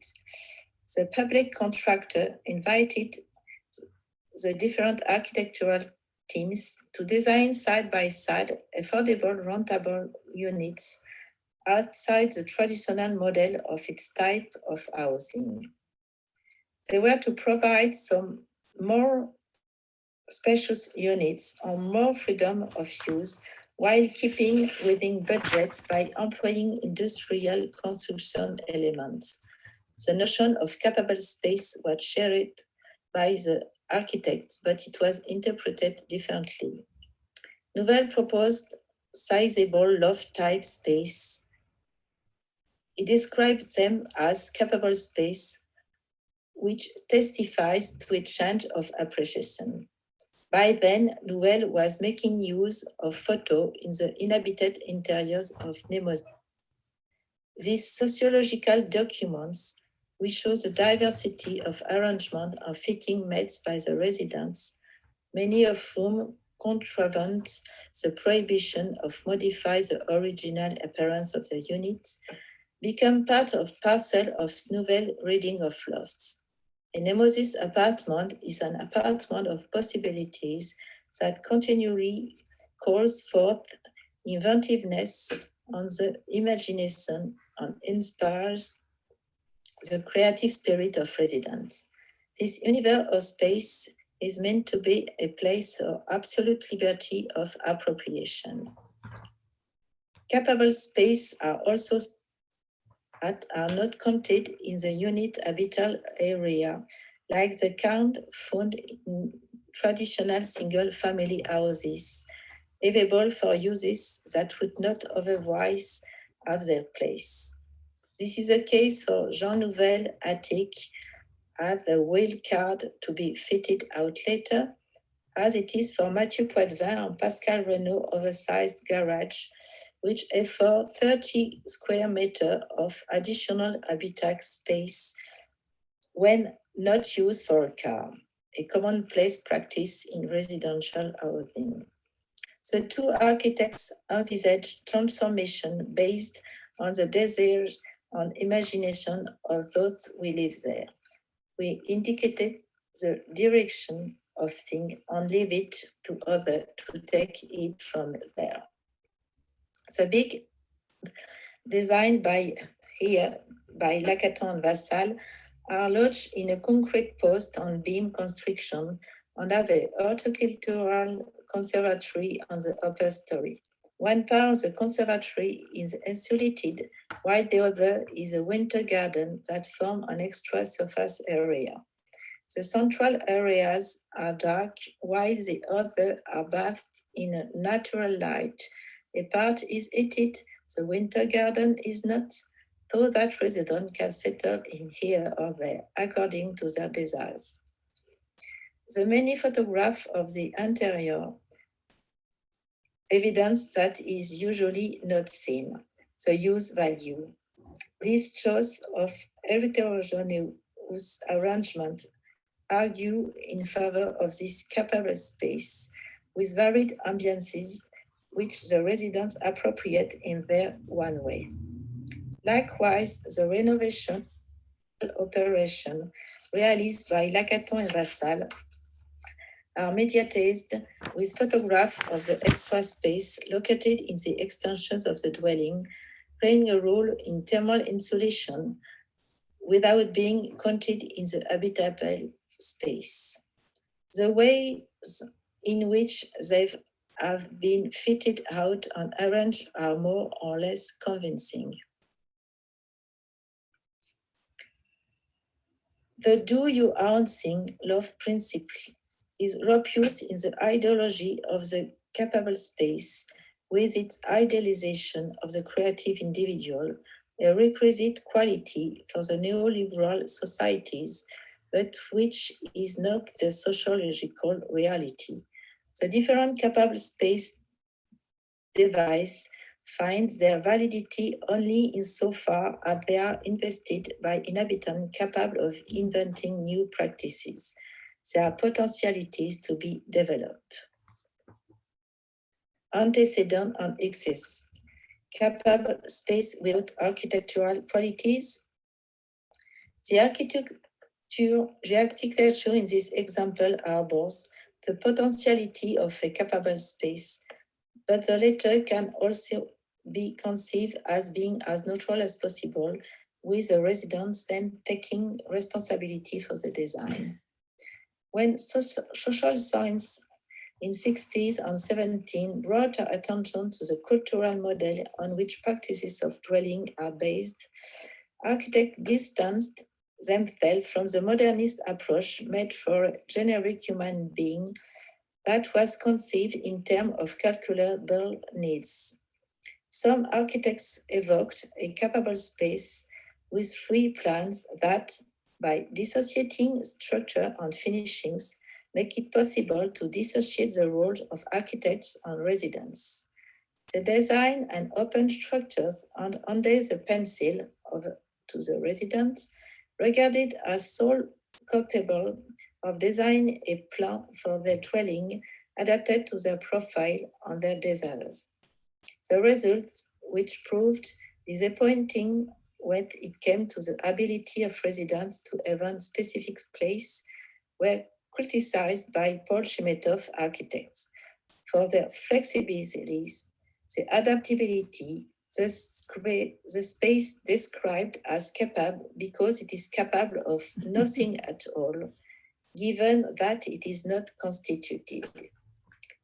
Do what I couldn't do. Your freedom is my abdication. Today, the term capable is being used to refer to space that evidence a similar structure, big volumes delivered unfinished to buyers. But they differ in as much as the interior fitting are left to the latter to finish according to their means and at their place, do it yourself. Such volumes are often in particular in the new area Brazza in Bordeaux in 2013 by the architect Youssef Tomé. Large and generous space, polyvalent and modular in nature, will be flexible enough to cater to an array of daily needs. By working on the flexibility of floor plans and building, we will increase our chance of being able to meet an expected need. The architect argues in favor of adaptable dwellings and city official claims to be giving free rein to resident creativity. Yet their goal is above all to provide first-time owner with housing in the city as an alternative to the single-family houses on the outskirts. Developers serve their interest in selling what they describe as capable volumes on the real estate market at an attractive price per square meter, using the capable volume concept as a marketing argument for layout suggestions that remain traditional. The purchased housing consists of an immediately habitable area on an available volume. One such project includes what he calls l'unité, a studio that centralizes all the functioning components of the dwelling and is thus habitable during construction work. The concept, as the developer explained, is derived from temporary housing for builders to their own homes who live on site while work on the main house is being completed. The other part of the project is what he called l'annexe, a thermally and acoustically insulated volume which fluid on standby. His double height makes it legally possible for the owners alone to add an intermediate floor. Ultimately, the two entities will be joined where the partition is removed. Meanwhile, the city officials suggest setting up Küchentanz in the annex to serve as room.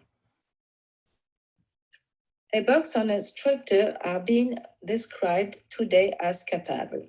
Such spaces are no longer intended specifically for purposes of housing, but instead for other programmatic purposes altogether, commercial, exhibition, workshop, office, etc. Capable space have become recurrent response to calls for ideas on the city whose indeterminate future remains to be invented. Individuals are invited to design and build their homes, arrange their living space, and even to participate in the making of the city. Their own resources on being called upon to compensate for the disqualification of would-be capable space, less expensive and promoted by marketing as opposed to the kind of spaces that were once qualified but capable on which offered for the same price additional spaces rich in potential for residents. Okay. Sorry. Okay, so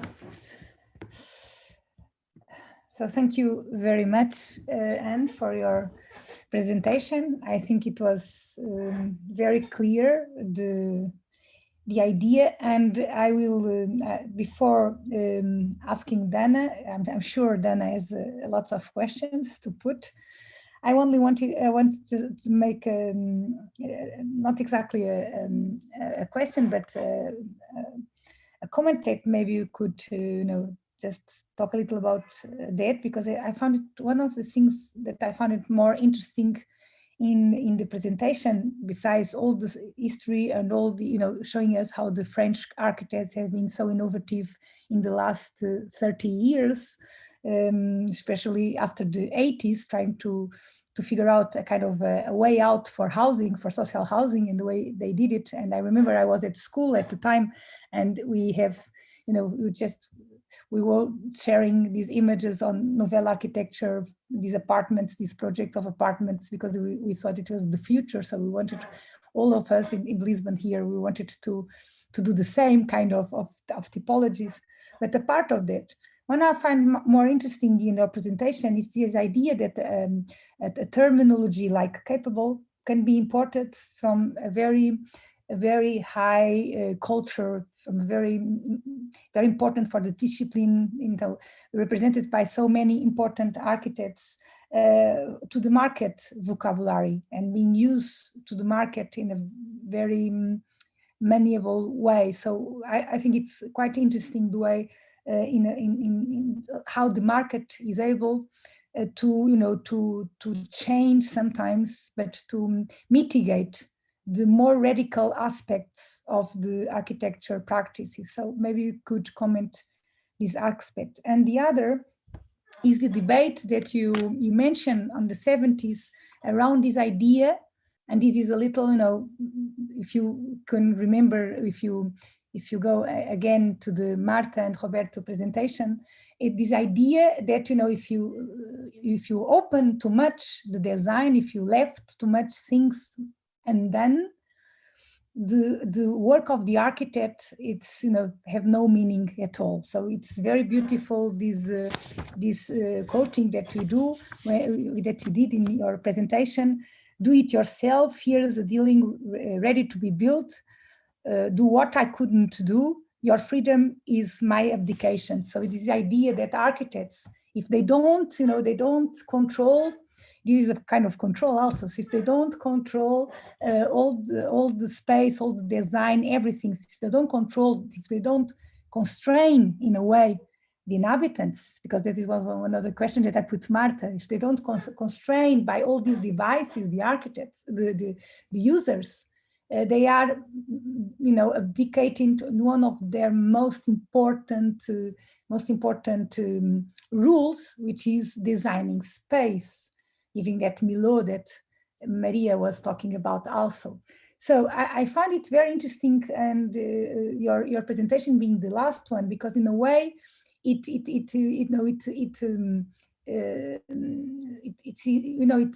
launched a debate to all the other presentations, because you use parts of the other presentations, but touch in very sensitive subjects, topics for the architects.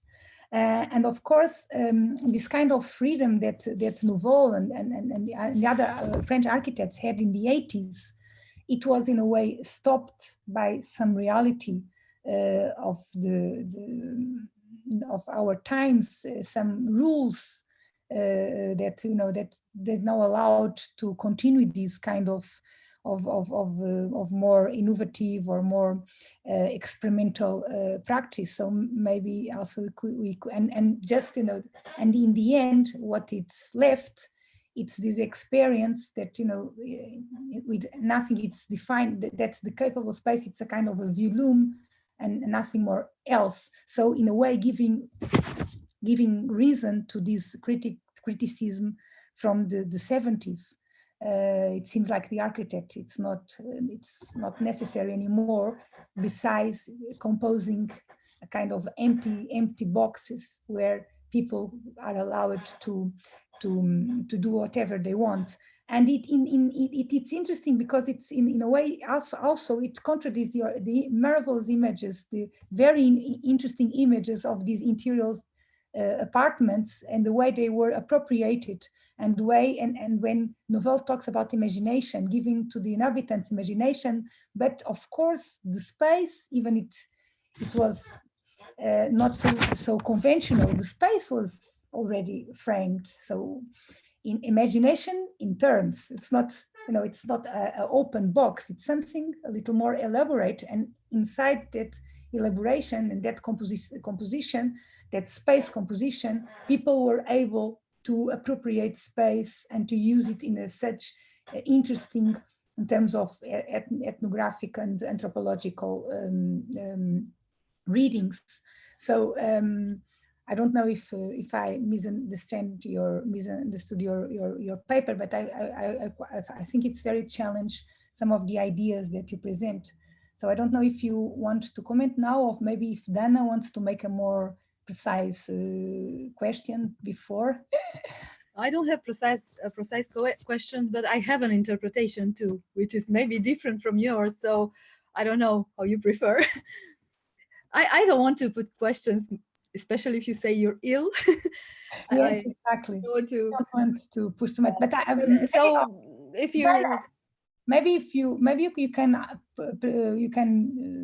talk a little about the way the way I see it, and then okay. So frankly, it was very inspiring. I felt like speculating and giving an interpretation to what you did. First of all, thank you very much, because you presented something from today. It was the most contemporary presentation, and it presented somehow terminology in the making. This is the first point I appreciate. So I appreciate it. So we see how a term is little by little imposing itself today. Then what I found interesting, and maybe you'll correct me, maybe I'm wrong, I don't understand French very well, but capable is for me an adjective that is not appropriate for objects for inanimate objects. It's applied to persons. So it somehow personifies an inanimate space. So it subjectifies somehow the object of architectural space. And I think this is what changed. And for me, this is what happened in the 80s and 90s. Because on the other hand, you show us the examples you showed. For me, there are empty spaces that actually ask for the inhabitants to participate,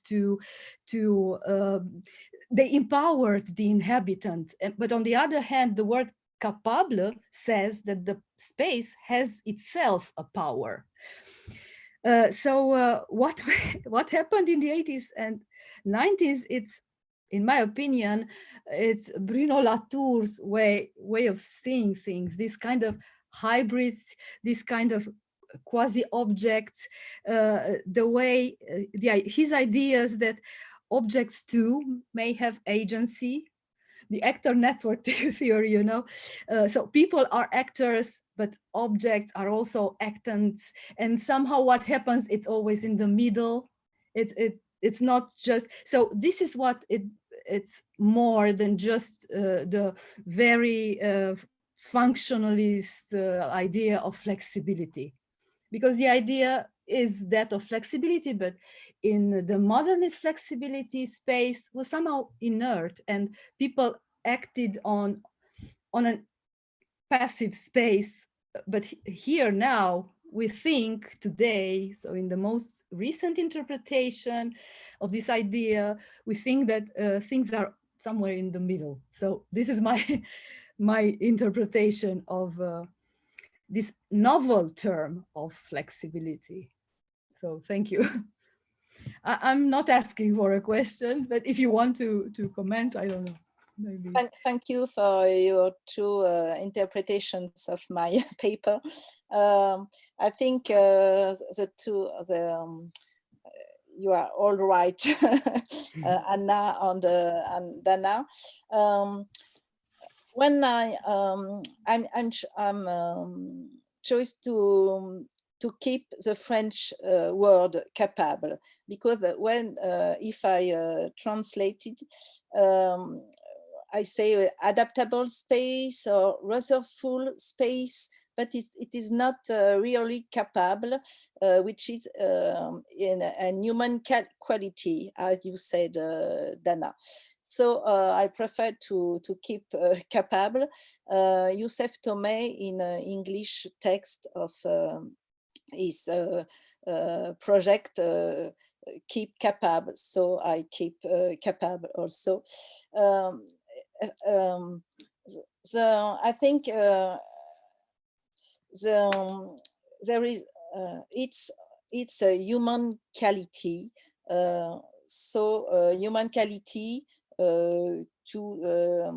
is transferred to quality of space in the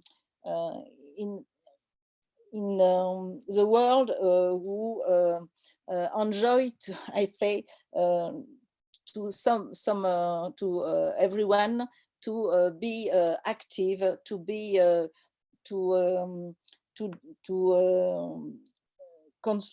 construct his personality, and the space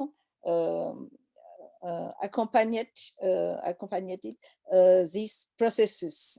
So in the 70s, there is a very great deception where with participation with the habitant to the conception of the dwelling,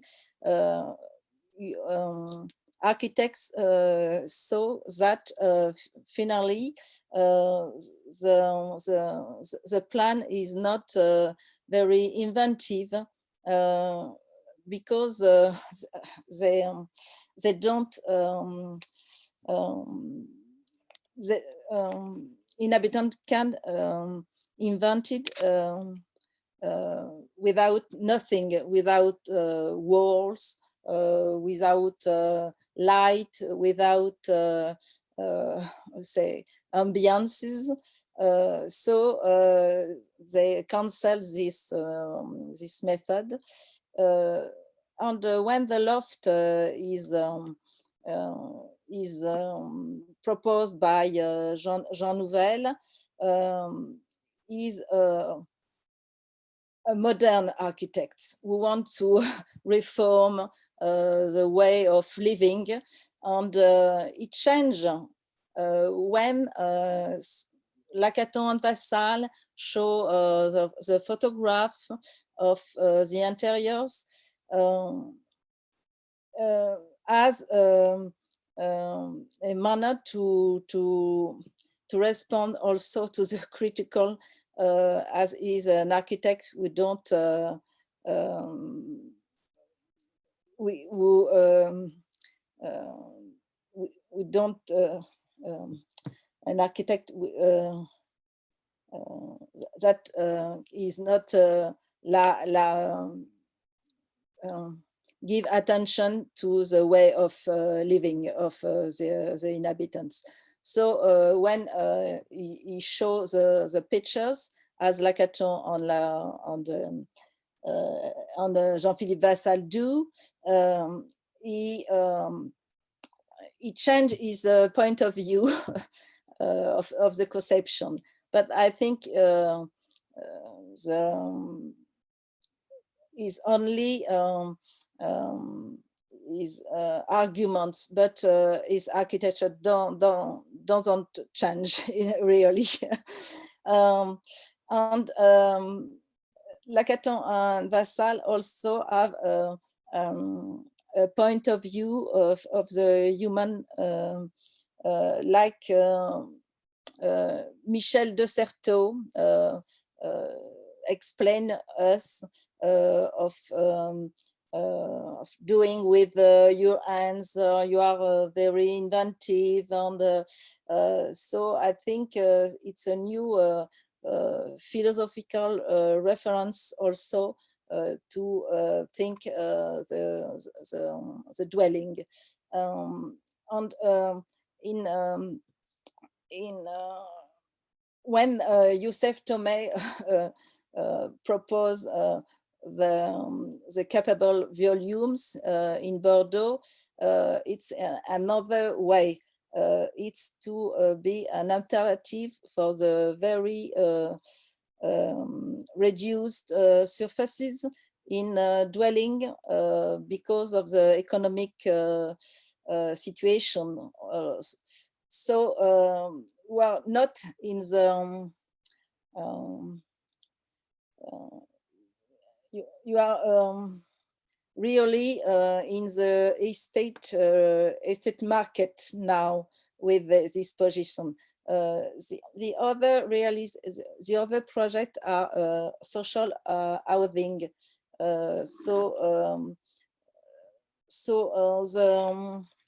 The residents are tenants. In Youssef Tomé project, it's for owners to you buy the dwelling. So it is the changing of the production is recovered is covered by the discourse, the same discourse, but the production is very different, I think, so with the same word. So I think it's what I want to show with my paper on my bad English, excuse me.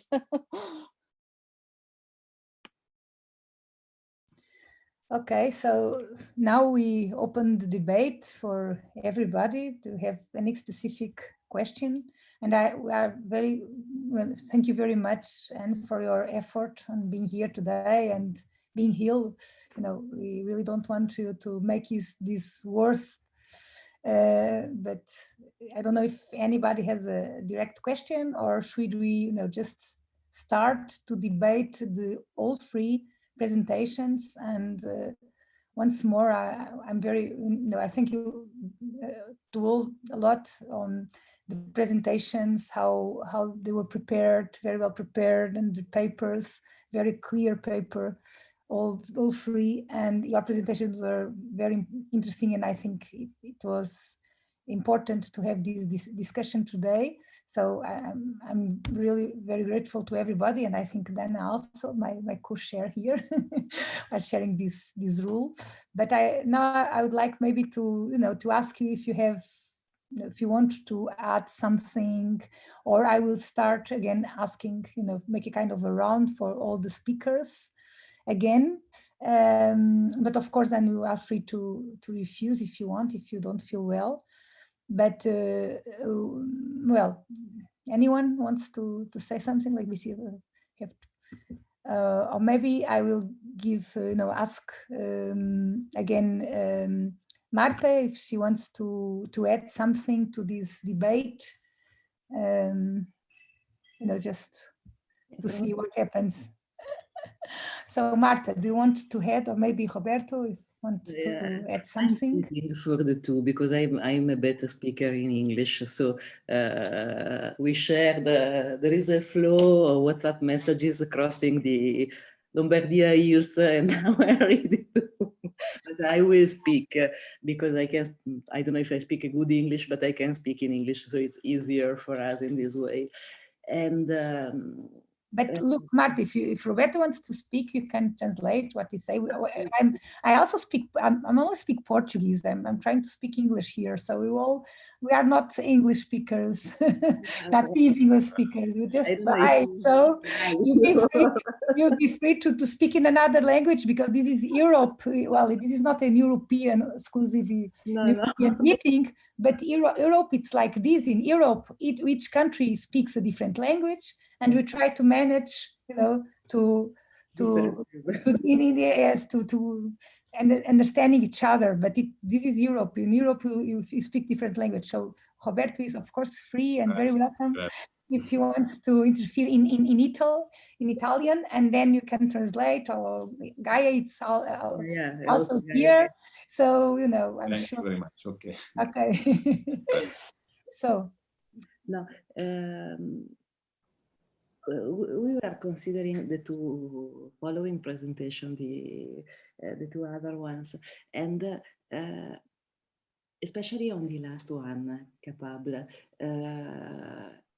it was interesting because the direction, they were both interesting. The milieu, which is a word which isn't used in Italian, probably. I was trying to understand which is the equal word in Italian to make it more related to my personal experience, but I don't know if it's a problem of context or something of that kind, but I was a bit unsure, but I can see a narrow relationship with a place, with a significant place. That is a thing, if I well understood in any case, that I can see also in our way of meaning this kind of projects.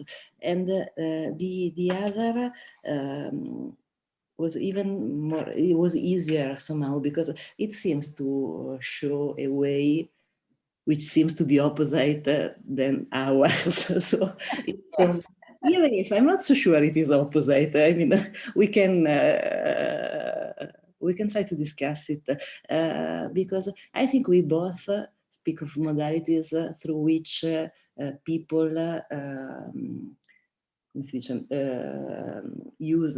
get in touch with architecture, establish a relationship with a built environment. The way we suggest shows probably a major influence of the project. So we design more somehow. The French way, let me say it's stupid, I know, but Lacatone Vassal, for example, suggests a way through rooms which are much more wide than ours.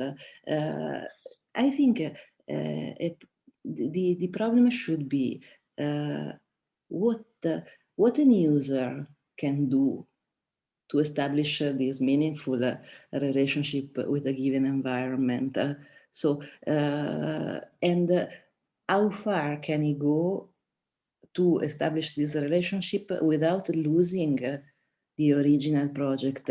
If our works have a meaning, probably it should survive somehow the future and the future users, all the future users, not only the first one. In this sense,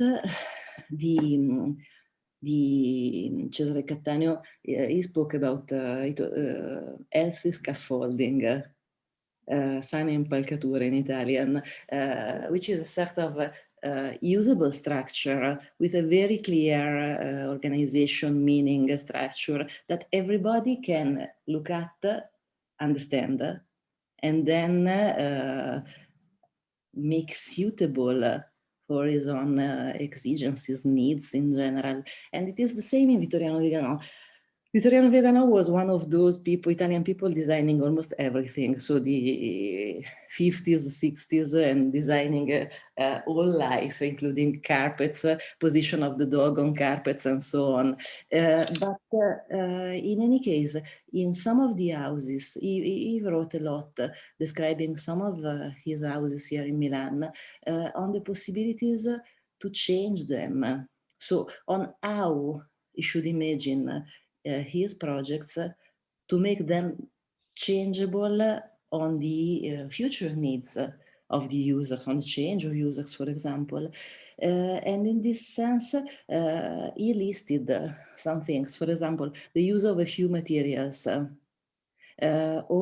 the use of understandable structure, so that the comprehension of the laws making all the design work, including both the solid architectural part and the equipment part, could be understood by the inhabitants, and then changed in a way which is following the original idea, even changing, even admitting also a big change, but somehow suggesting a possibility, making the new configuration still related to the original idea on a place, inscribing it in a sort of tradition, which is the identity of the apartment. Ecco, what we were wondering during your speech was what can be personalized somehow. Just everything is just a problem of adding things, letting the original space void, or there is a second way. That was the idea. But Marta, I was thinking here that in our sessions, the regional specificities became very, very clear and very important, even not only in language, because we figure out that it's impossible to translate in our own language some of the concepts that you are talking about, the capable concepts or your own concepts of equipment or whatever. So it's so regional, it's so specific to local cultures. How can you use it in a more international realm? How can you make it more operative? These words and these concepts. This is something that maybe you could, because you defended so well this idea that it was a specificity of Milanese culture. So, and for me, as a Portuguese, it's a specificity of upper middle class populations or residents. So we are associated these kind of spaces that you show in your presentation. And the practice that you described, we usually in the Portuguese context, we associate to upper middle class or upper classes, not to, for instance, for affordable classes, because we have other problems in terms of affordable classes that, for instance, historically they did sometimes some typological elements that people don't even understand exactly what is the mean. So I think this dilemma of the architects on giving freedom for people to appropriate space or restraining their movements by design. Maybe I'm being a little unfair with you, but this is something that this is kind of a dilemma for the architect for once.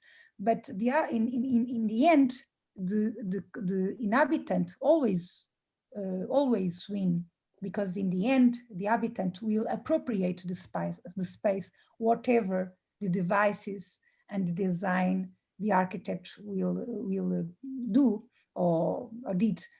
So in the end, everything it's in the hands of the inhabitants. So or do you think, or do you believe still that the design can have an influence in the habits and in the way of the space is appropriated?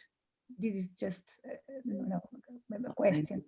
I'm pretty sure I don't have an answer, to be honest, but I can try to tell because it's difficult in any case. And I perceive perfectly the difficulty, so I do not think we can design everything. Roberto, se vuoi aggiungere qualcosa, io faccio sempre l'interprete. Sì. No, va bene così. In any case, the most I tried to use it during the presentation, and in my mind I'm referring to case studies which aren't for a specific high-end class. Usually I tend to refer to case studies used in a social context in general. And for what it matters, I know I had the possibility to visit some places built with a few money in general for social use, designed in a way, for example, I think of Le Corbusier, some of the things designed by Le Corbusier, for example, to be international, in which in the unité d'accréditation, the equipment, the equipment nucleus on the upper part, toilet divided, cupboard and so on. This is an equipment, and apart from the contemporary use, I suppose it should be as democratic as possible, so not for the upper classes. And at the same time, I do remember another case study here, always in Milan, which is the Istituto Marchionne Spagliardi, designed by Vittoriano Vigano, which was a house for boys having problems with their families. So they were detached from the house and transferred in this sort of place in which they attended primary and secondary school, reached an education, were followed by psychologists, and then go back to the society. Built just after the Second World War, 57, if I do remember the right date. And even now, abandoned from 30 years now, once you enter the corridor and the stairwell leading to the bedrooms, you perceive the dimension, the organization of walls, the articulation of spaces, walls, colors, finishing, and some of the still existing equipment. It's designed around man. So, and for what we know, and we know a lot of things on this building, it was realized with the lower cost possible, using poor materials, cheap materials, because they hadn't so many money to destiny to this use. But the perception, it's a human scale building, and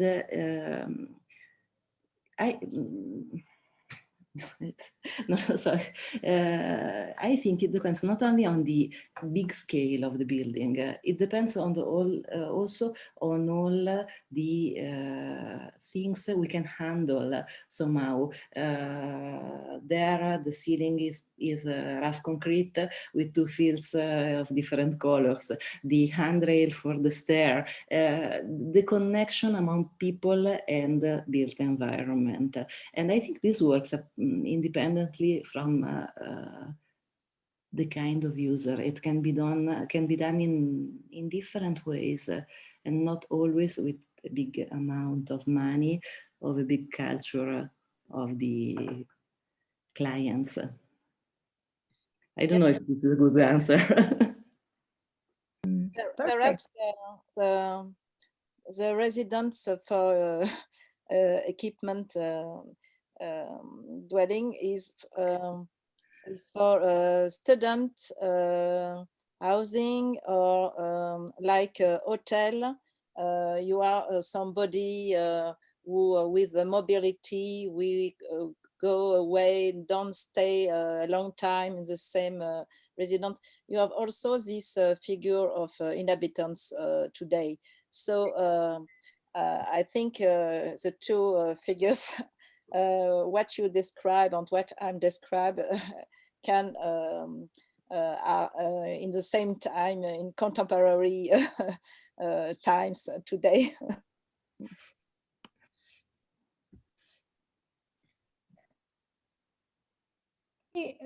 Marija, maybe you could, talk a little more. And, I would love to make a short comment. Actually, at some point, I had an idea that both presentations, both Marta's and Anne's presentations, kind of compatible in a way. Marta said that you're talking about totally opposite things, but I couldn't help but notice that they are kind of complementary. Okay. What is mentioned as a kind of difficulty at some point in when we think about capable, giving the residents all the freedom to arrange the space and assuming that they have some capabilities and abilities to do that. And on the other side, Marta's and Roberto's presentation speaking about kind of detail, kind of very small spatial element that can provoke this intervention and engagement in spatial activities of inhabitants. So in a way, I think they're really compatible, and this detail that is, I will make a small digression. One process from physics comes to my mind. It's kind of, it's about when the water needs to crystallize. Actually, to crystallize, to start the process of crystallization of water, it needs to go, it needs to have the small ingredient that is not the pure water. If it doesn't have this small ingredient, it can go 4 degrees below zero without freezing. So this small ingredient can actually start the process of crystallization. This is necessary moment to start this wider process. So that's what I was thinking about your these very tiny details in when you were speaking about this details that are in between interior and architecture, exactly as this ingredients that starts the process of crystallization, process of acting in space. And sorry, if I may, one more notion. You were speaking about Le Corbusier at some point. Also, what comes to my mind is the project for Algeria. Mm-hmm.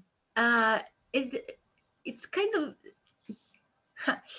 it connects in a way all 3 presentations, if I may be to say something really far-fetched.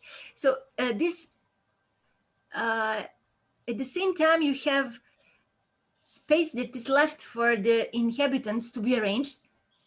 And you have this really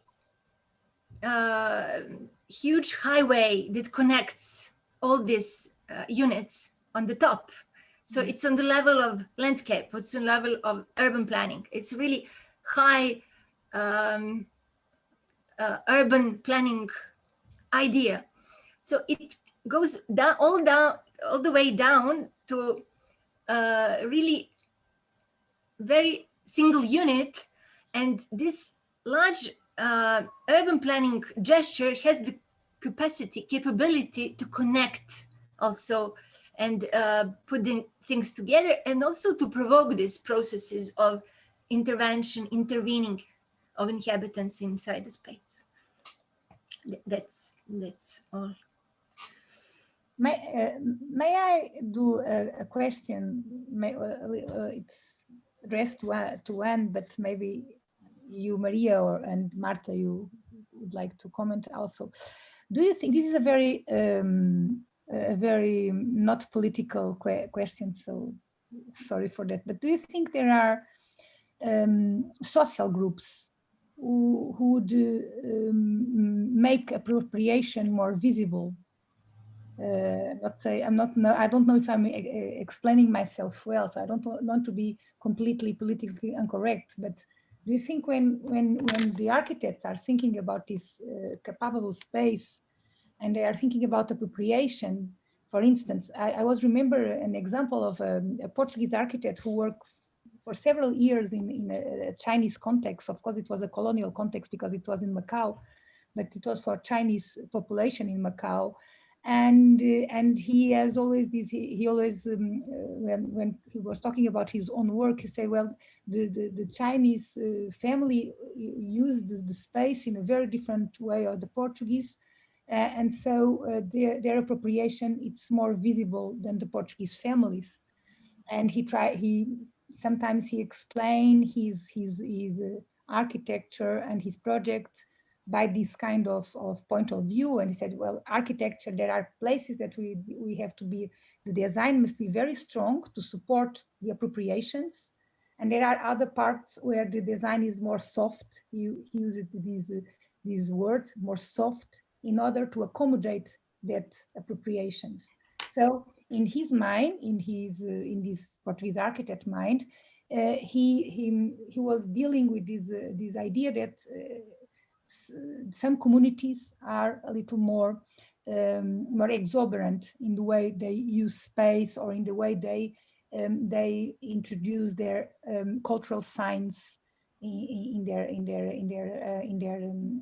space, and not only in internal space, but also in the common space, in the space shared by with other inhabitants.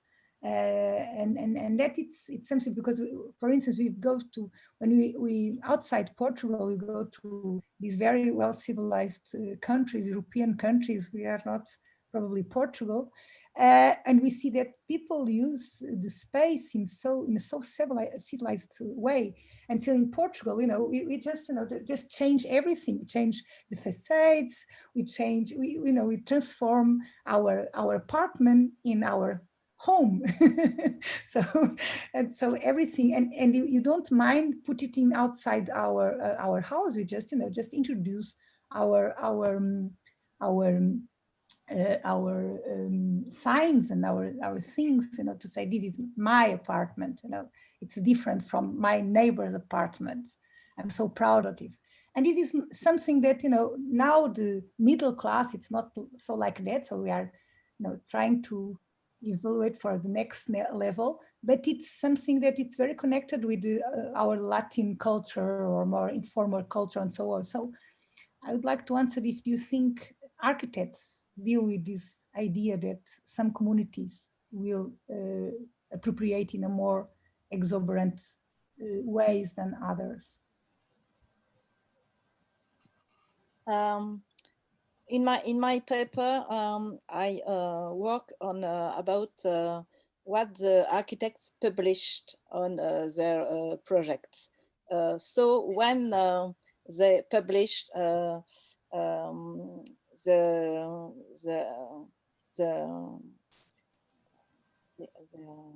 installation of inhabitants, I think it's for argue their projects. So it's not, I think, not the reality, because they chose this apartment, not this one, because we see that people just put in table in the milieu, only that. That it is not. It's not demonstrated what they want to see, that the apartment become another thing after what they project. So in the for your question, when you take the example of Pessac, we can come back another time to Le Corbusier. Pessac was the houses are very transformed by the inhabitants in the 60s. So now with the renovation, the architect give an aspect with never this original, because this operation was not finished in the 20s. So now the gentrification of this neighborhood, with this gentrification, the inhabitants respect what Le Corbusier wants the project become. So I think if you read Bourdieu, you know that there is of course cultural and social difference for the appropriation of your homes.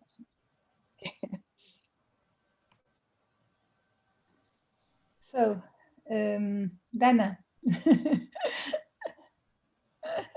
I don't have other questions, frankly. I think we should ask for other questions from the audience. Yes. If there is no question, then we can call it a day. Yes. Oh, we have another lecture at 6:30. Yes. So. But we are on our time, so. Yes, we are on our time. Yes, but yeah. I ask now for other questions from the audience. If not, Anna, it's your floor. Yeah. Okay. So if you I completely agree, and so if nobody else wants to to make a comment or make any questions to one of our speakers, I think we should close the session. And well, thank you once more for attending the session. It was a pleasure to have you here all. Thank you, Marija. Thank you, Marta. Thank you, Anna, for being here with us. And I hope we'll be better. We'll be, will be better soon. And I don't know, so I think it's time to say goodbye. Thank you. Thank you all. Again, thank you all. It seems there's a message. Yes, okay. Okay, so Valeria I don't know if she wants to say it in loud, but she's just saying that she thought it was very interesting. So Valeria, do you want to share with us? You have to put your... We cannot hear you.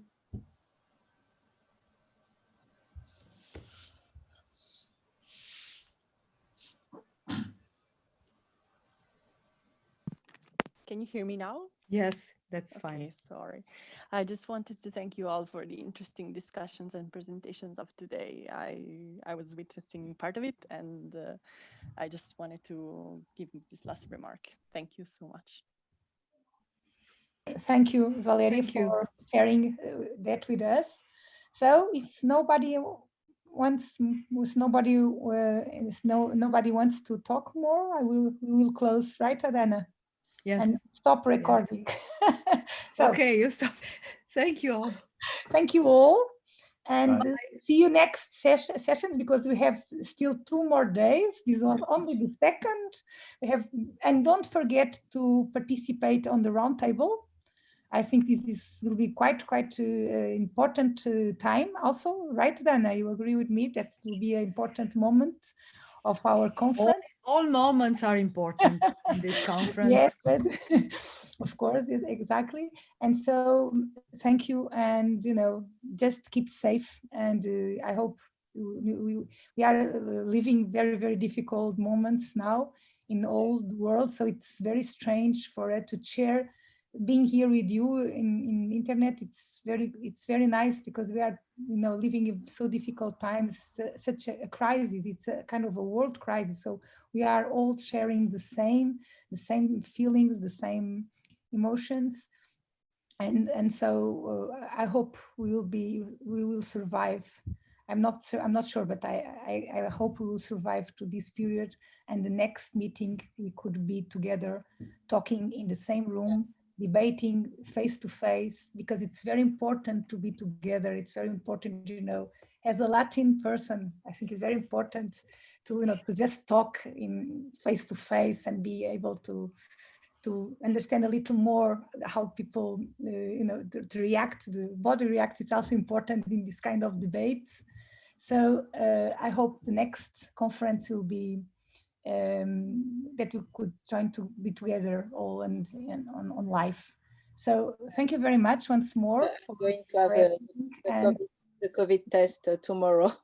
Yes. Okay. Good luck. So I hope good luck. I didn't want to ask, but yeah, good luck. I think nothing to do, just stay at home now. Yeah.